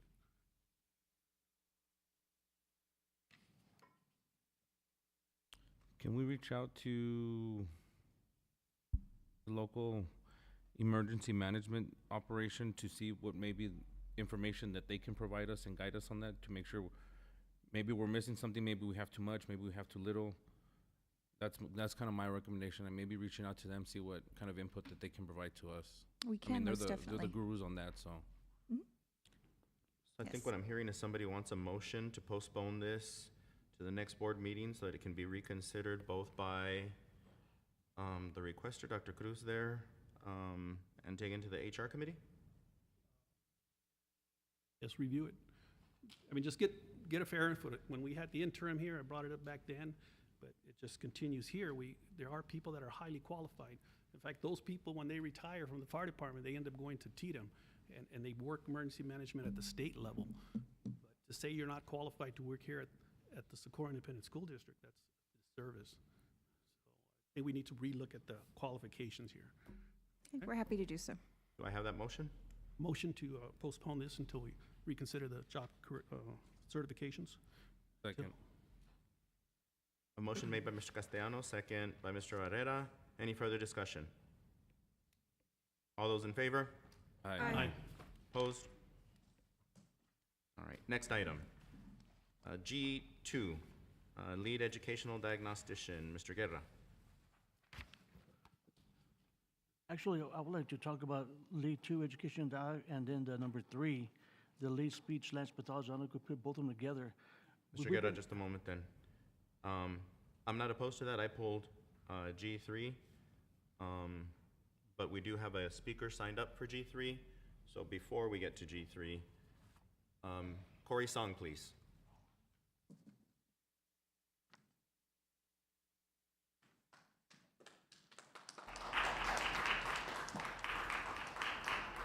Thank you for giving me the time to speak. I know I was up here earlier, so it is a real privilege to be up here a second time. I wanted to speak to you about the lead SLP position. That is a position modeled off of other districts. The intent of it is a good one. It is to support the speech pathologists at large by providing one of their own who is well-versed, who's knowledgeable, who can work with the staff at the same time serving at the campus level as well. So they don't just serve in a support or administrative role, they also serve as one of our own who provides services, evaluations, and to that end, it has to be balanced, a balanced position. There were a few issues in the description of the position that I wanted to bring up and raise an issue with. The first one being that I believe it is item number 23 on the description, and it basically says that progress monitoring, academic progress monitoring, will be done every 3 weeks. Now, this is not legally mandated. This is something that is extra. It is burdensome. Falls in line with some of our theme from the earlier talks given. It serves no benefit to the communication needs of the student. Academic progress monitoring can be done by special education teachers, specialized support facilitation.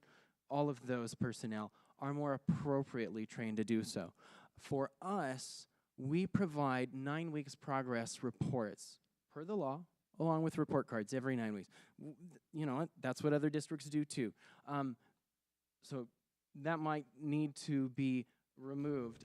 That's one issue. Another issue is I don't think that the listing is for 200 and some odd days, 212 days or something like that.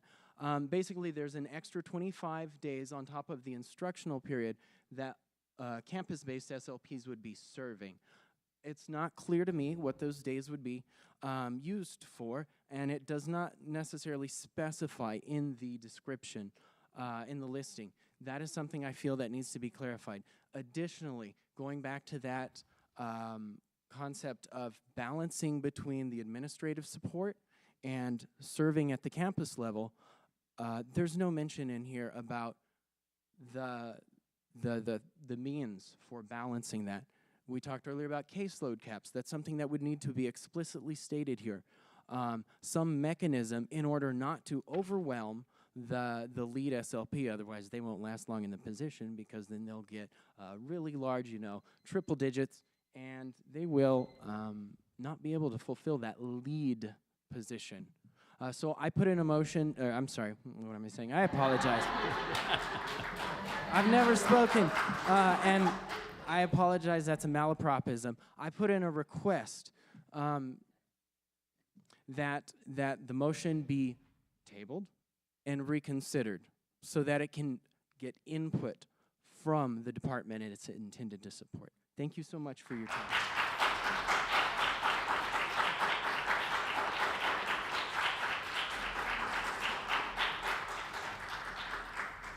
Mr. Guerra?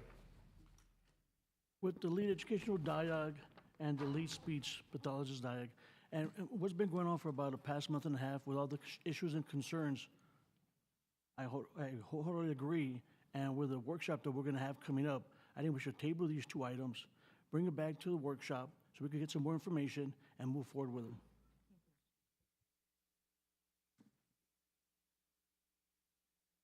So, Mr. Guerra, are you making a motion to postpone these 2 items until some point after the board workshop on special education? Unless anybody has any other concerns, but if not, I would like to make a motion to table both items to the workshop. Second. I have a motion made by Mr. Guerra to table or to postpone. Postpone. That was G2 and 3. Made by Mr. Guerra, second by Mr. Barrera. Any further discussion? Yes, can you guys just add, obviously the pay grade, and obviously they talked about those additional days, what the plan is to do that, just so that we're prepared and have that information already at hand? Any further discussion? All those in favor? Aye. Opposed? Item passes. Moving on to consent agenda item H. Ms. Macias, please. Yes, sir, thank you. Just for transparency, if you could speak to the changes, especially school marshals and on the e-cigarettes. Good evening again, Board. We're bringing the 2023-2024 Student Code of Conduct with revisions to comply with legislative bills in the 88th legislative session. Just a quick rundown of the changes Changes include removing code of conduct and updates to the code of conduct and language where we change the campus behavior coordinator to CBC, Campus Behavior Committee. E-cigarettes, the bill requires a student to be placed in DAEP if the student possesses, uses, or is under the influence of, or sells, gives, or delivers marijuana, THC, or an e-cigarette to another person within 300 feet of school property or at a school-related event. The requirement for mandatory expulsion for felony marijuana, THC, and alcohol-related conduct has been removed. And that's effective September 1st, 2023. There's also additional TA discipline codes that have been included, including codes to identify possessed, sold, gave, used, delivered, or was under the influence of marijuana, possessed, sold, gave, delivered, or used e-cigarette, and possessed, sold, gave, used, delivered, or was under the influence of other controlled substance. It puts DAEP capacity, stating that the student shall be placed in ISS, then transferred to a DAEP for the remainder of the period if the space, as space becomes available. And there's also a notice to families that is included, a copy of the DAEP placement order, and information for the parent or person standing in parental relation to the student regarding the process for requesting a full individual and initial evaluation of the student for purposes of special education services shall be sent to the student and the student parent. Additionally, there's also language about harassment. Harassment now includes causing the telephone of another to ring repeatedly or making repeated telephone communications anonymously or in a manner reasonably likely to harass, annoy, alarm, abuse, torment, embarrass, or offend another.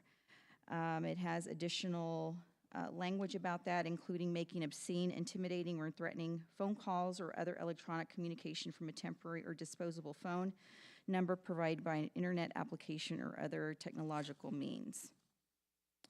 Did I address all your questions? And the school marshals? School marshals. I'll have to pull that information up, Ms. Macias. Page 161. Thank you.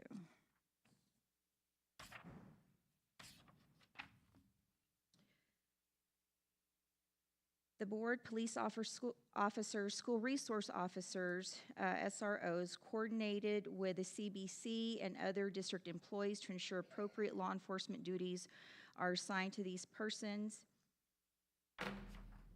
Police officers, SROs, school marshals, and/or security personnel will assist the campus administration to enforce the rules, regulations, policies, and laws of the Texas Education Code, the state of Texas within the geographical boundaries of SISD, and will enforce daily routine procedures necessary for the safe protection of students, staff, and property. So it also includes that language of including state marshal, school marshals, excuse me.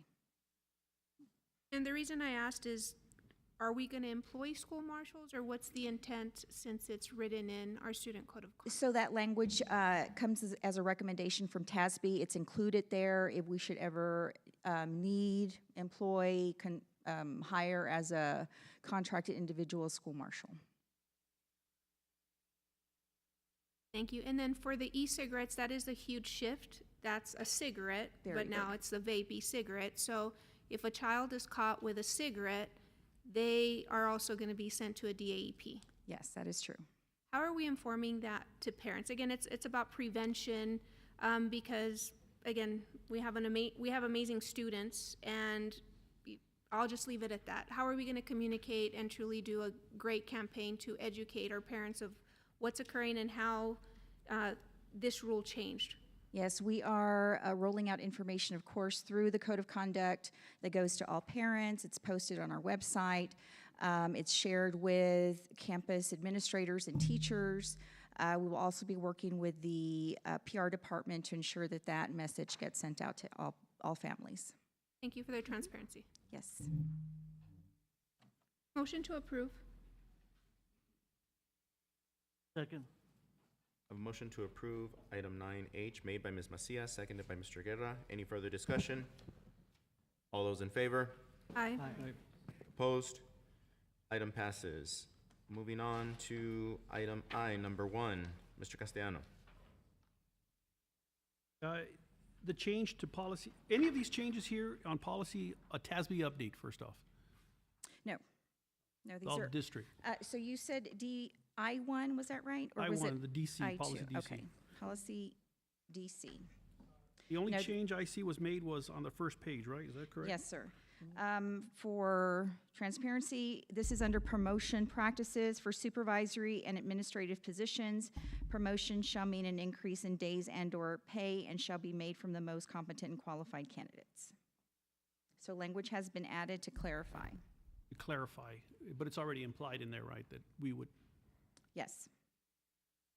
Mr. Castellano, what this does is it ensures that if there's a promotion, that it comes to the board for approval.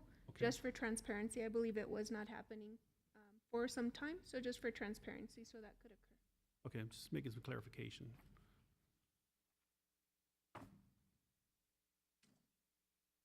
What was it? I don't have any questions, but motion to approve.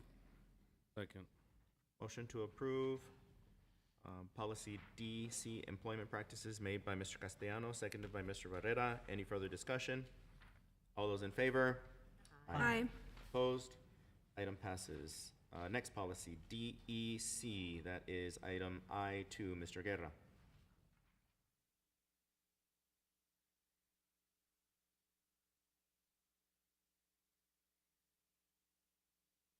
There's a question I have is that regarding the compensation and benefit leave of absence, it's accumulated leave for future retired people. And we want to make, you want us to make the decision today to find out the dollar, and we don't know the dollar amount, I guess, what's going to cost us. So I would like to get some more information before we make this decision to see what are we going to look, what do we cost, what's the cost to the district, how many employees we have in retirement as far as administration. I know there's an example when we have a principal that goes in FMLA and we put an assistant, an acting principal at the time. But we also have a lot of teachers, possibly, maybe not a lot, quite some teachers that maybe, and I know we're only going to pay 60 days, but before we make that decision, I'll let you know what the dollar amount is. Yes, sir. We're happy to break down that cost for you and bring it back to our committee meetings and for further discussion. Yes. I'd like to motion to table the item till we get some more information. If I could add, also research, within our area, what other districts have gone this direction and which ones have subsided from it and why? Yes, ma'am. Motion to postpone item I2DC. I second. Okay, so I have a motion by Mr. Guerra, second by Ms. Macias. Any further discussion? All those in favor? Aye. Aye. Opposed? Item is postponed. Mr. Guerra, I4, that's policy DH.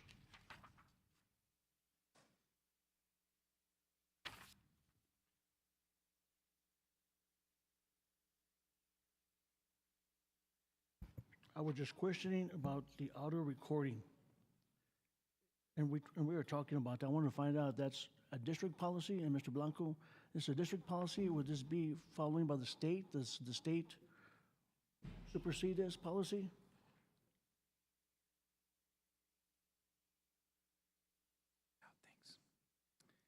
Thank you, Mr. Guerra. Board President Nada, Dr. Carmen, members of the board, Steve Blanco. We've actually had discussions about this with the staff and the changes. There was a recommendation from TASB regarding some changes to this particular portion of the policy, including some restrictions on the surreptitious use of audio recordings when you're involved in district business. So the language is specific to people can't, even though legally, I think your point, in Texas being a one-party consent state, two people to a conversation, one person can legally, without criminal liability, record that conversation without telling the other person. This is designed to say, well, when you're in the course and scope of your employment, if you're dealing with district business, you can't do that surreptitiously. It's a district policy.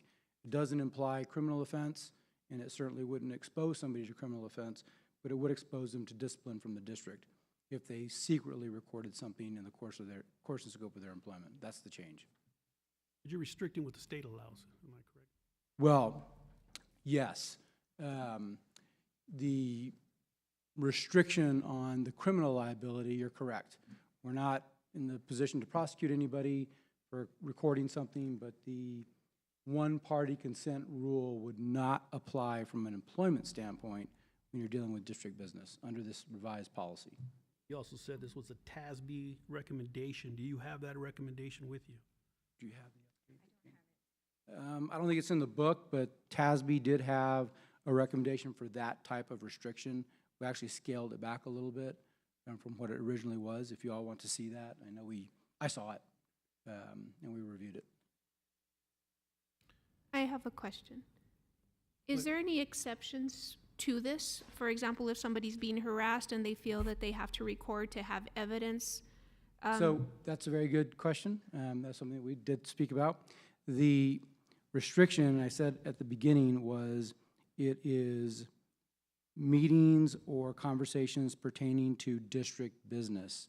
Somebody harassing somebody is not within the course and scope of another person's job with the district. In fact, we prohibit that. So if an employee is, and it happens from time to time, secretly records their supervisor or some other employee harassing them, discriminating against them, mistreating them, this would not involve punishment of the employee making that recording.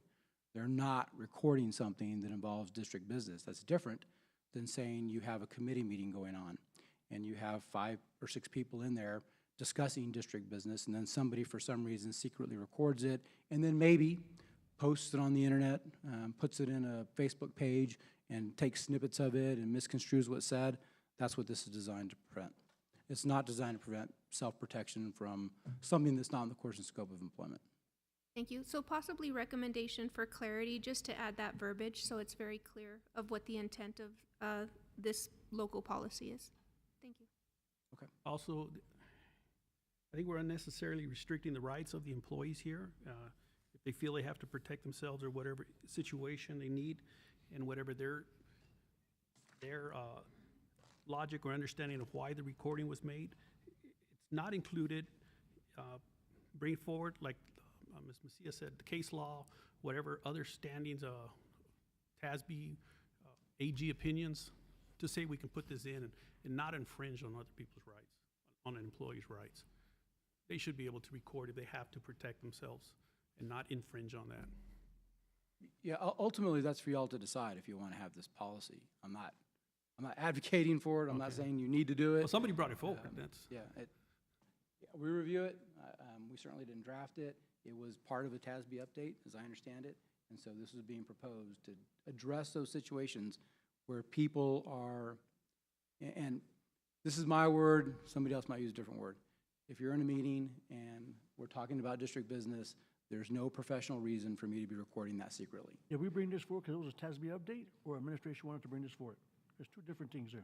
It's an administrative recommendation, and this doesn't mean that there can't be a recording. It would mean we could announce it, let's record it officially, make a district record, and then go through the process of the employee requesting the copy of that recording. There would be an official record for the district. And that recording can be requested by any member of that meeting? Yes. That's what we discussed in administrative Yes, ma'am. committee, right? Okay. And anybody has access to that once it's been requested? Like if I'm a member of that meeting, and I would like a copy of that meeting, am I entitled to a copy? Yes, if it's district business, yes, you would. Okay, thank you. There's laws in place that prevent malicious use of audio recordings and video recordings and improper video and audio recordings. We don't need to restrict this. This doesn't need to be included, and that's how I feel. So not only when you put the case law, I guess my recommendation would also be defining some of the words and situations that arise, because harassment can mean one thing to somebody, so we need to define what harassment is, because that also leaves it up for interpretation. I'm just using that as an example.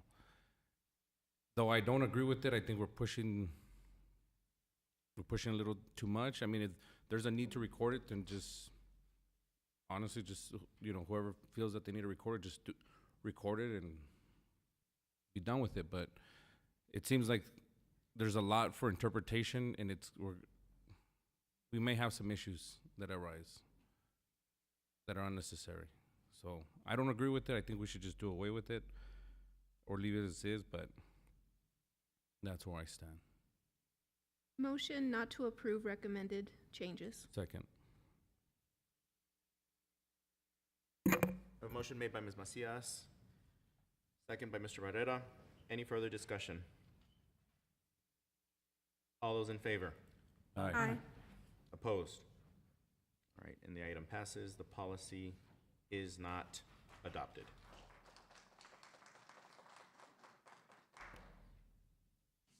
I-5, Mr. Guerra. No, I'm fine, I'm sorry. Motion to pass. Wait, I find this. A motion made by Mr. Guerra. Do I have a second? Second. Hang on one second. Let me look at that. Motion made by Mr. Guerra, second by Ms. Nájera. Discussion?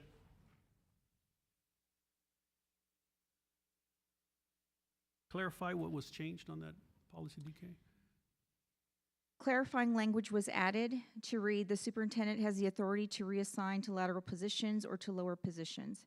Reassignment to administrative pay grade of 105 and above, assistant directors, and that are an increase in days or pay or assignment will be taken to the Board of Trustees for approval."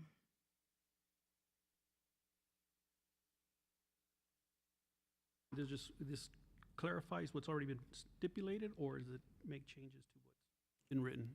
It's not making a change, it's additional language for clarification. So is this already a practice that's going on? We're just adding the language? So the language, the previous language without this additional, we were interpreting it a different way. After further discussion, we realized that there were certain positions that would require us to bring it to the board.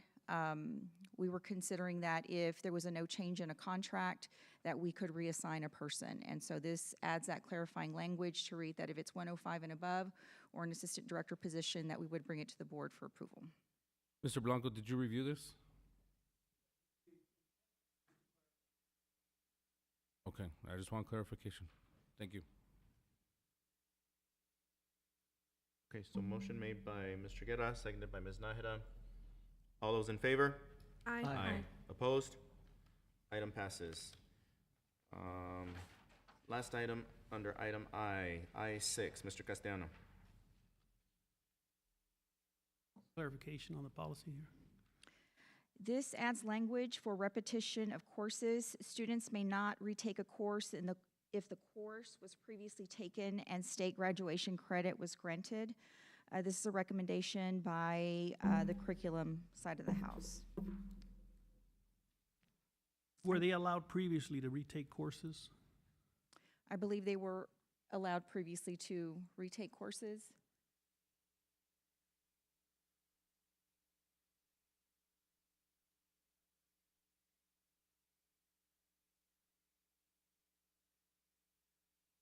Thank you.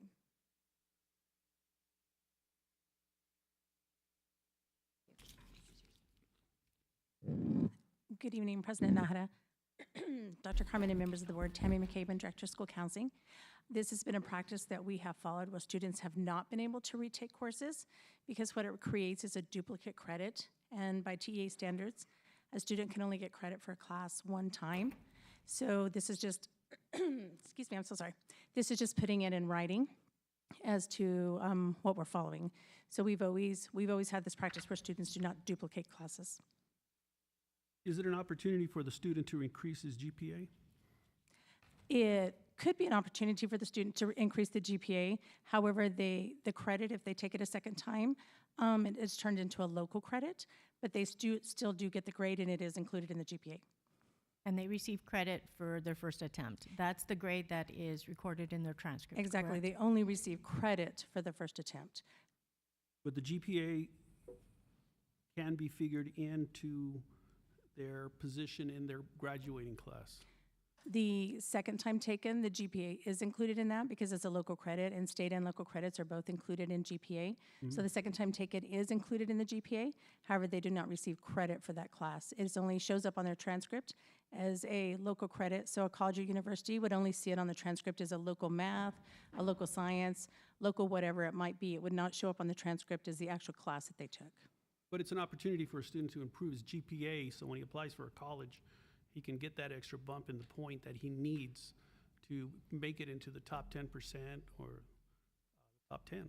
And that is correct. None of the other districts in the region allow students to retake those classes either, because we do have to turn it into a local credit as per TEA standards. So it could possibly increase their GPA, could possibly lower their GPA, because when you look at the denominator and the numerator, when you're figuring out GPA, in some instances it might help a student, in some instances it might hurt a student, because let's say that they made a 70 the first time, that 70 still stays in their GPA when we're calculating, and maybe they made an 85 the second time, but that 70 still stays in there. We do not take it out of the calculations for the GPA.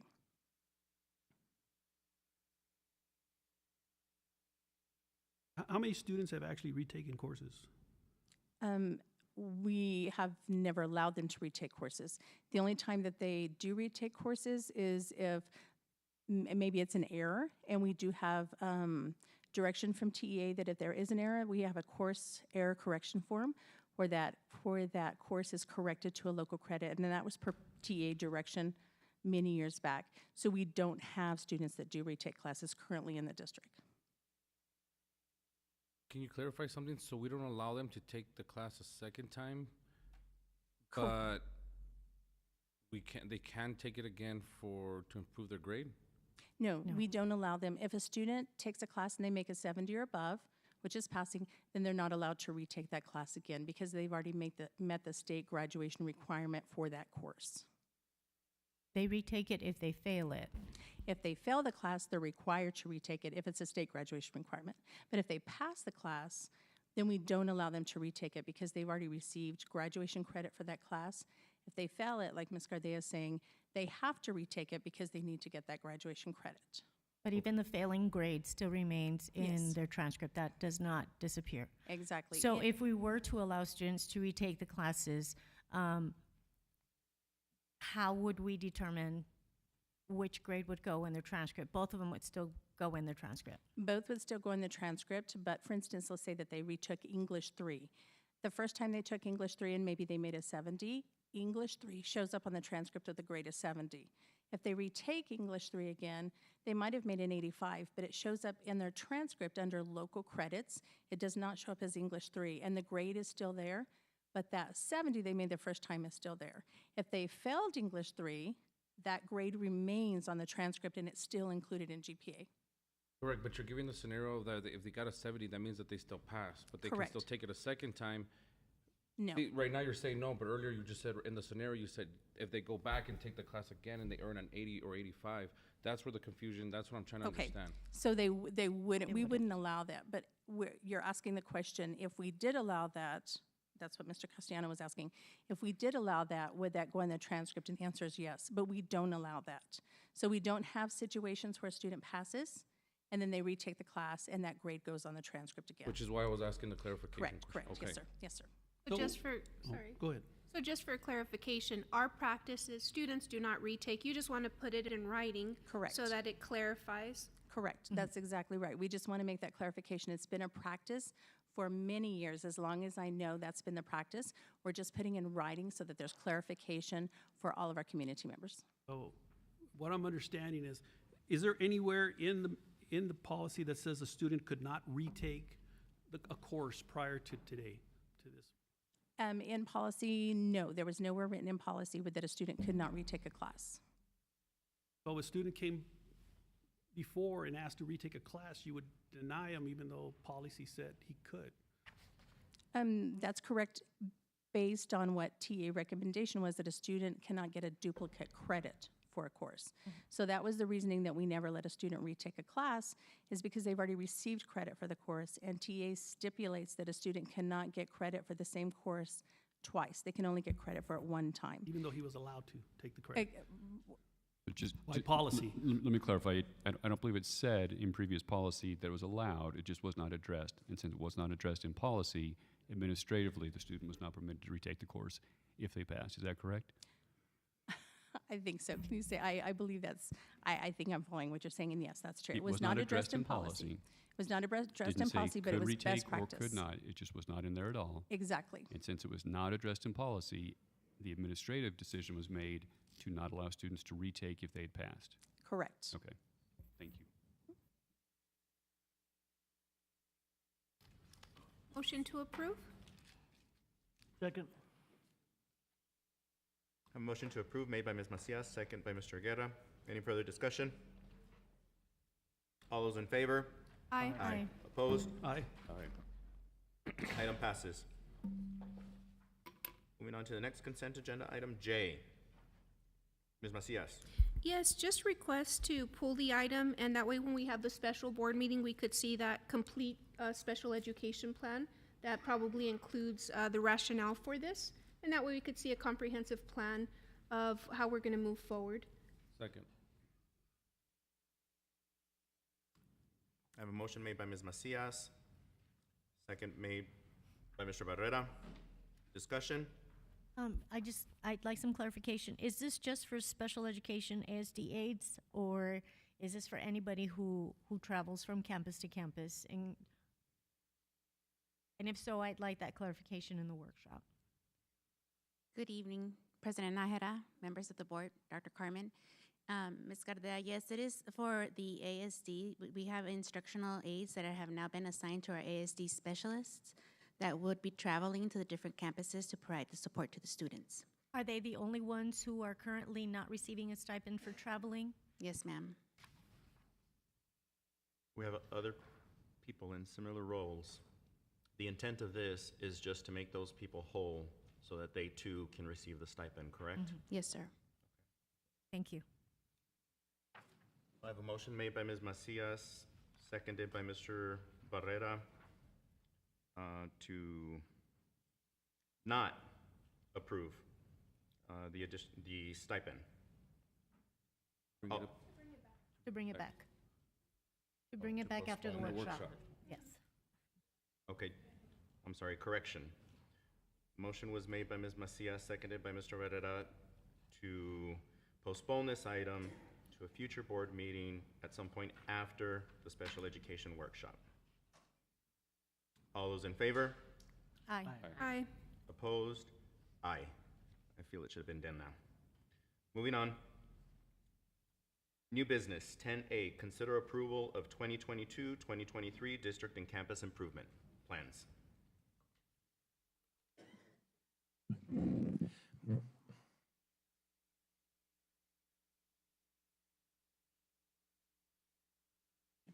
Good evening, President Nájera, members of the board, and Dr. Carmen. I do want to say I did submit the board agenda item to be the 23-24 I'm sorry, I read improvement it. plans. Correct. Yes, sir. Approval of I know there's- 2023-2024 district and campus improvement plans. Yeah, I guess that documentation on the board agenda is a real important deal, that's all. Yeah, I know like auditing and all that. But anyway, we'll go ahead and, I wanted to just go ahead and come before you all tonight. Annually, school boards are required to ensure that a district improvement plan is updated and revised, and that campus improvement plans are updated and revised, and that the performance objectives for district improvement plans and campus improvement plans are approved by said school board on an annual basis. So this is something that we come before you to take care of every year. Of course, I don't have the 176 pages of objectives in the board book. You all received those by flash drive and also by a web link to be able to review those ahead of time.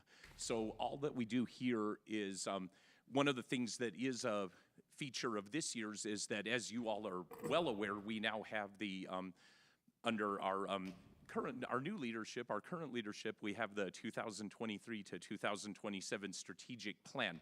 So what we have been made sure to do is make sure that the 4 district adopted strategic plan priorities, which you all know much about, from other presentations, such as the one earlier, that we have them now tied as our district goals. So those 5 goals that we used to have before that ended up becoming like 10 years old or something like that, okay, they're gone.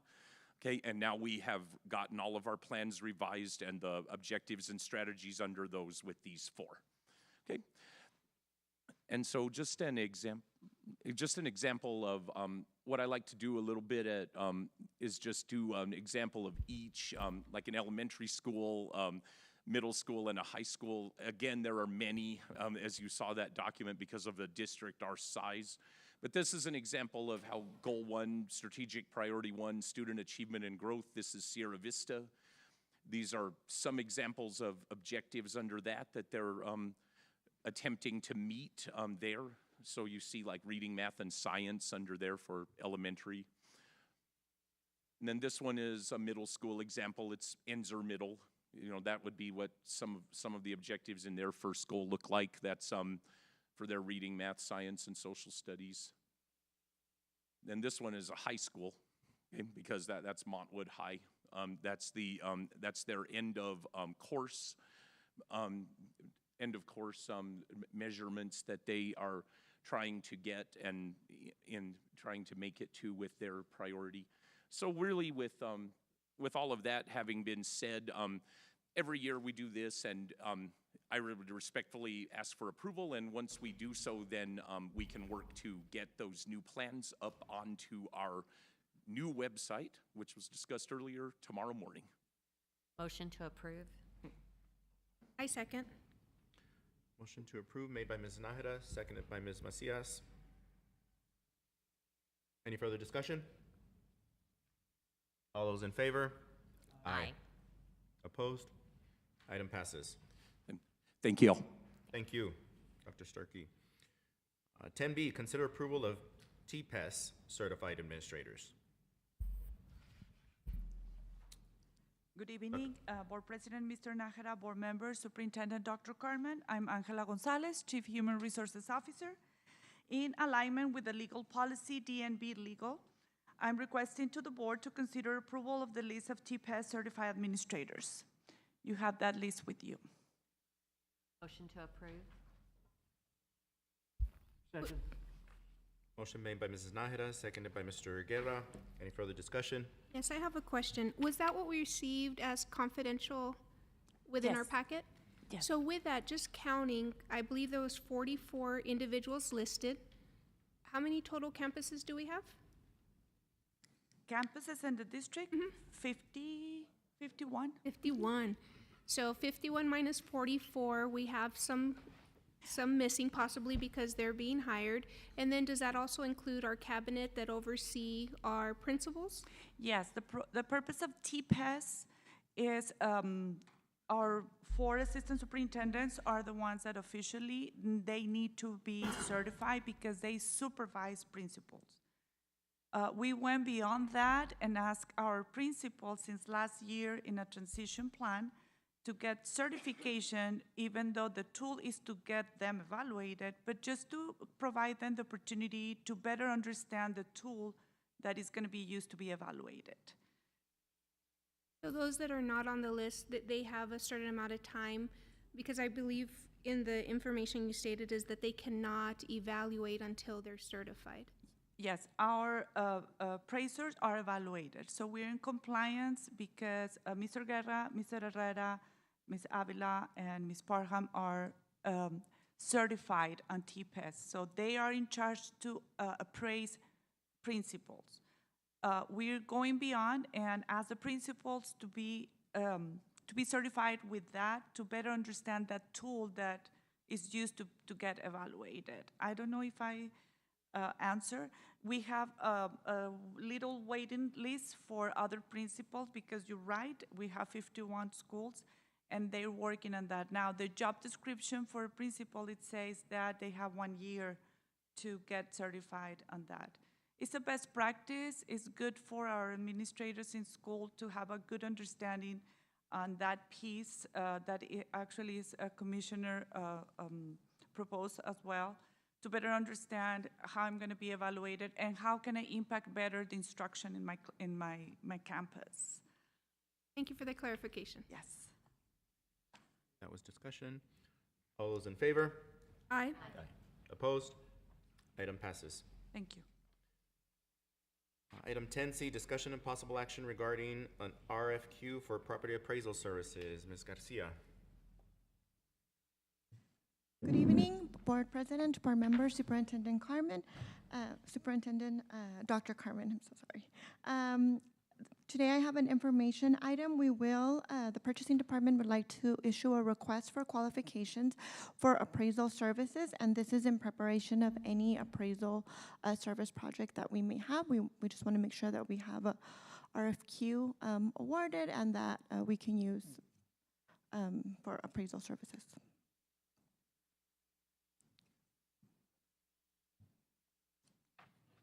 Questions?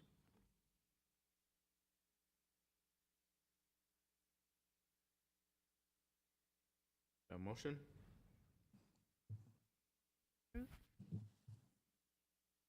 Second. Motion to approve made by Ms. Gardea, second by Ms. Nájera. Any further discussion? All those in favor? Aye. Aye.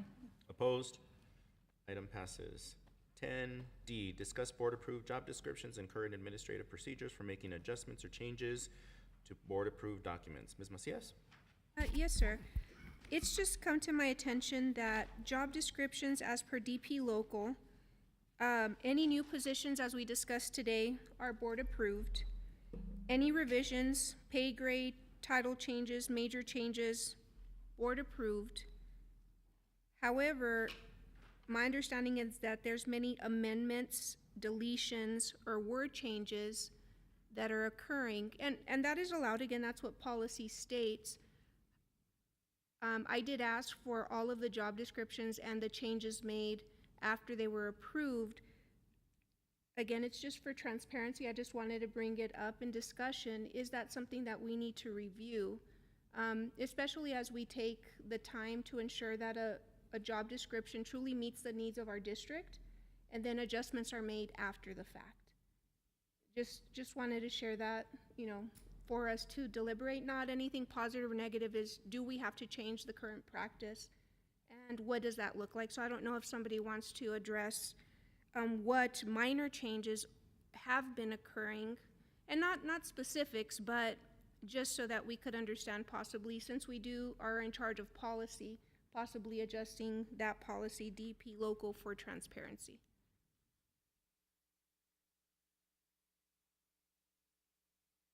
I know it's a loaded question, sorry.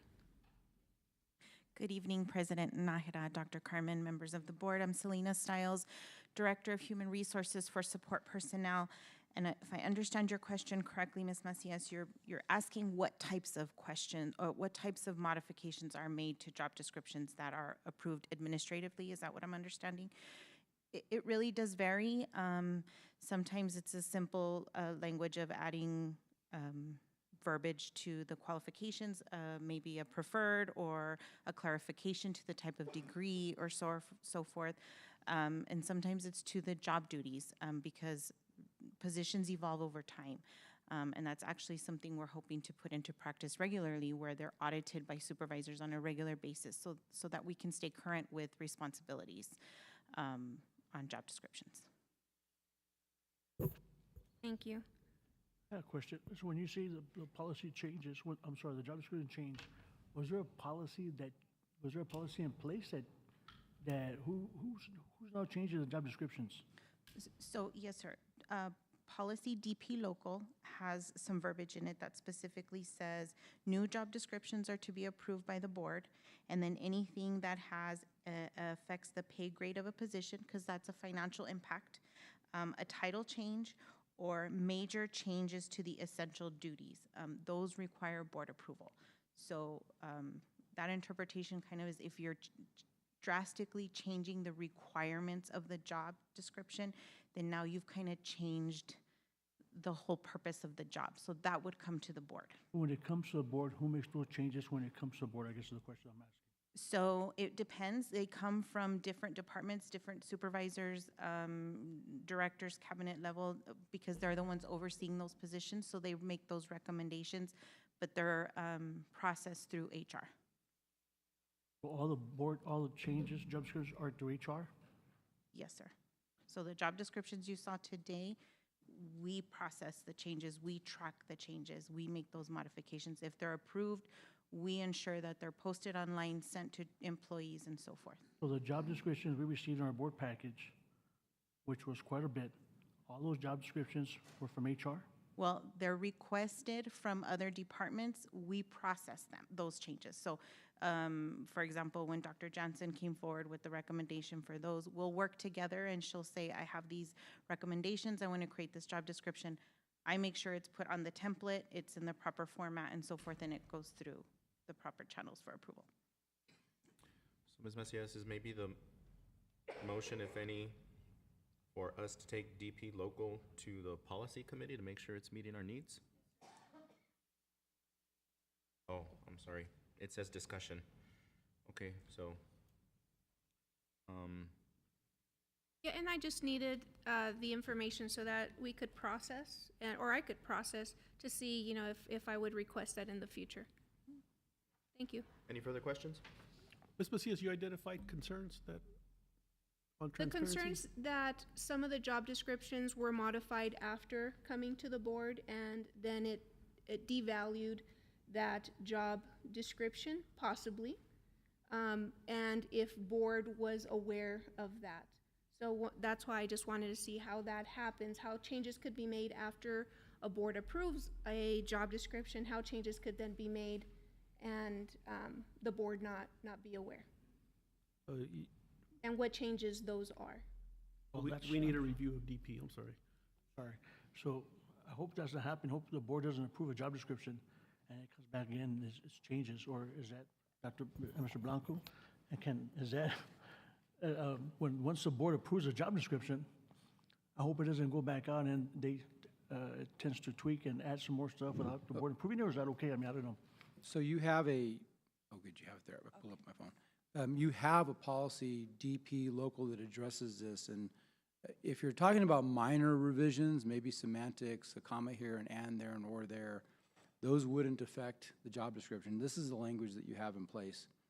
Revisions to job descriptions, including amendments, deletions, or wording changes that do not affect the pay grade of the position, do not authorize a new position, do not require a title change or any other major change to the essential duties of the job, shall be reviewed by the Human Resources Officer and approved and signed by the superintendent. Those don't come back to the board, those types of changes. Changes that would do those things should be brought to the board because you have approved a job description with certain functions and pay levels. So you have a policy in place that's being used. If the question is whether it's being used correctly, I don't. You have to review that. Wouldn't it also bring a liability too, or question at least, where you start making small changes and those small changes end up adding to a big change, but it happened over a year, it happened over 2 years. So now we have something significantly when we should have changed it from the very get-go, but over time it got diluted, it changed, it got increased, whatever that looks like. So that does concern me. I suppose that's possible if you had a number of additions that there is some subjectivity to this. If you're looking at a job description and I read it and I say, well, I'd like that person to do another item, and I add another item, but I don't think that it is a change to the essential duties of the job, well, that's just my opinion on it, and I might add it. But yes, to answer your question directly, you could, but you're relying on some professional judgment by your folks to make a determination as to whether or not, okay, hey, this job description is completely different than what the job was originally approved for, so we're going to take to the board and have you guys review it. But there is some subjectivity to it. I agree. And please know that I'm not alluding to any malintent. It's just so that we're transparent and there is no question. If ever asked, we could say, no, this is exactly the process, and that way we're able to, you know, confidently respond to any questions that come to us. I understand. Do you all have revision dates on those Yes, sir. All of our job descriptions have an original adoption date and then amendment dates. Whether you guys change it or whether we change it? Or just Correct. our change? Any changes, so the initial adoption date is when the board approves it, and then any amendments would be any additions to it, any changes. And I'll give you an example. I know Ms. Ramos reviewed hers last year, and she had several changes. There were some that did not come to the board because they were minor changes, but there were others that actually came to the board for that approval because they were significant changes. So we are following that practice and the policy. What I hear is maybe just clarifying what minor changes and what a major change is. That's where the interpretation comes in, I think, what I heard Mr. Blanco mention. Okay, thank you for the clarity. Any other questions? Okay, Thank you. thank you. Moving on, item 11, executive session. The meeting is to be closed to receive an update from legal counsel and discuss pending Texas opioid litigation and the status of lawsuits. For discussion regarding the potential sale of district-owned real property, to consider request to rescind voluntary resignation of AF, teacher from Montwood High School, to consider administrative recommendations for Deputy Superintendent of Operations, Finance, Administrative, and Technology Services, Director of Athletics, principal positions at Loma Verde Elementary School and Sunridge Middle School, assistant principal positions at Americas High School, Paseo Norte Fine Arts Academy, and Pebble Hills High School under Texas Government Code Sections 551.071, 551.072, and 551.074. The time is 8:39 and the date is 9:20.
reconvening after executive session. The time is 9:33.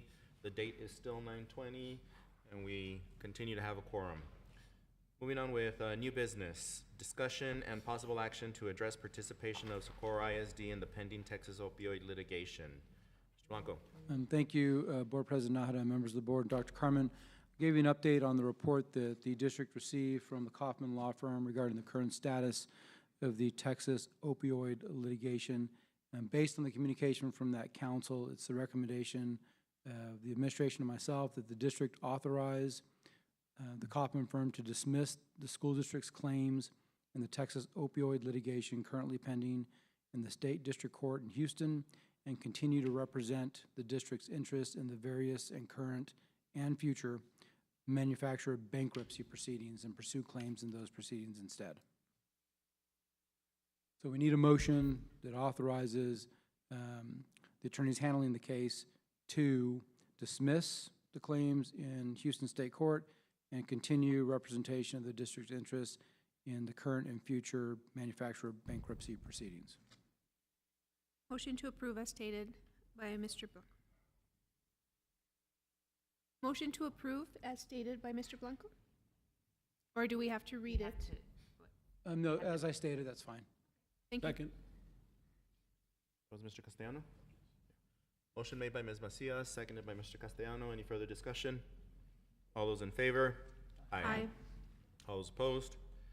Item passes. Moving on to item 12B then, discussion and possible action to approve a request by AF, teacher at Montwood High School, to rescind her submitted voluntary resignation. Mr. Blanco. Thank you. Gave you an update about the request of this particular teacher. She initially submitted a letter resigning her position as a teacher from the district. It was accepted. It was on good terms to pursue other endeavors. The teacher has had a second thoughts about that and asked to stay. The principal of the school wants her to stay.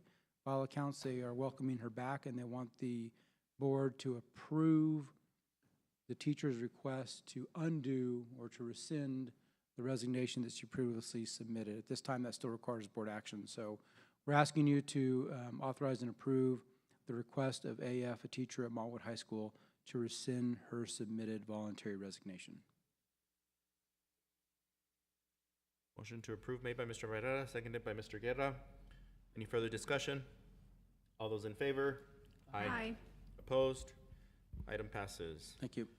Thank you, Mr. Blanco. Moving on now to item C, approval of administrative recommendations. We'll start with Deputy Superintendent of Operations, Finance, Administrative, and Technology Services, Dr. Carmen. Yes, sir. President Nahara, members of the board, administration recommends James Vasquez to assume the role and responsibilities as the new Deputy Superintendent of Operations, Finance, Administrative, and Technology Services. To approve. Second. Motion to approve made by Ms. Nahara, second by Mr. Guerra. Any further discussion?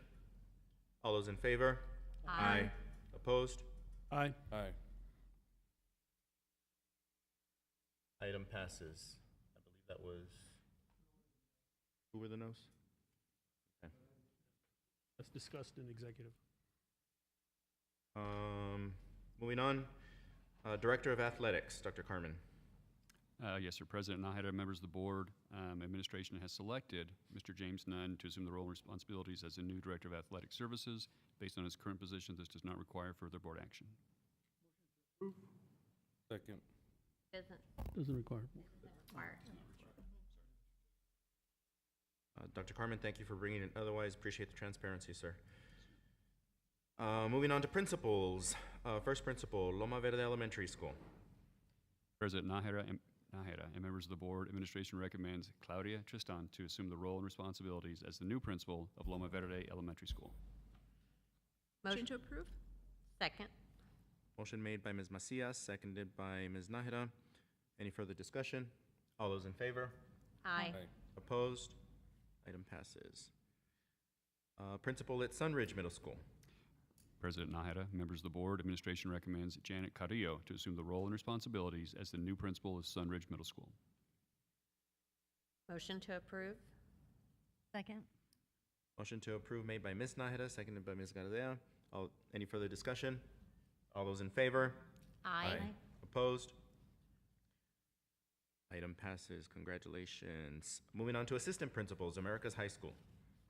President Nahara, members of the board, administration recommends Peter Brolick to assume the role and responsibilities as the new assistant principal of America's High School. Motion to approve? Second. Motion made by Ms. Gardeas, second by Ms. Nájera. Any further discussion? All those in favor? Aye. Opposed? Congratulations again. AP at Paso del Norte Fine Arts Academy. President Nahara and members of the board, administration recommends Aaron Sanchez to assume the role and responsibilities as the new assistant principal of Paso del Norte Fine Arts Academy. Approve. Second. Sorry. Motion to approve made by Mr. Barrera, seconded by Ms. Macias. Discussion? All those in favor? Aye. Opposed? Item congratulations again. And finally, AP at Pebble Hills High School. Sir. President Nahara, members of the board, administration recommends Lorena Gomez to assume the role and responsibilities as the new assistant principal of Public Hills High School. To approve? Second. Motion made by Ms. Gardea, seconded by Mr. Barrera. Discussion? All those in favor? Aye. Opposed? Item passes. Congratulations to all those just approved and appointed. All right. Moving on to item number 13, special closed session for grievance hearing. The meeting is to be closed pursuant to section 551.074 of the Texas Government Code to hear the level 3 grievance appeal, including oral presentations filed by A. Delgado. Thank you, Board President Nahara. At this time, because this is going to be a closed session proceeding, we need to have everybody who is not otherwise associated with the grievance leave the room, and we'll hold the grievance hearing in this boardroom for the presentations. So unless you're with the grievance, you can go.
We're back from closed session.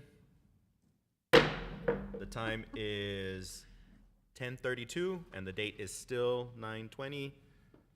All board members are present, so we still have a quorum.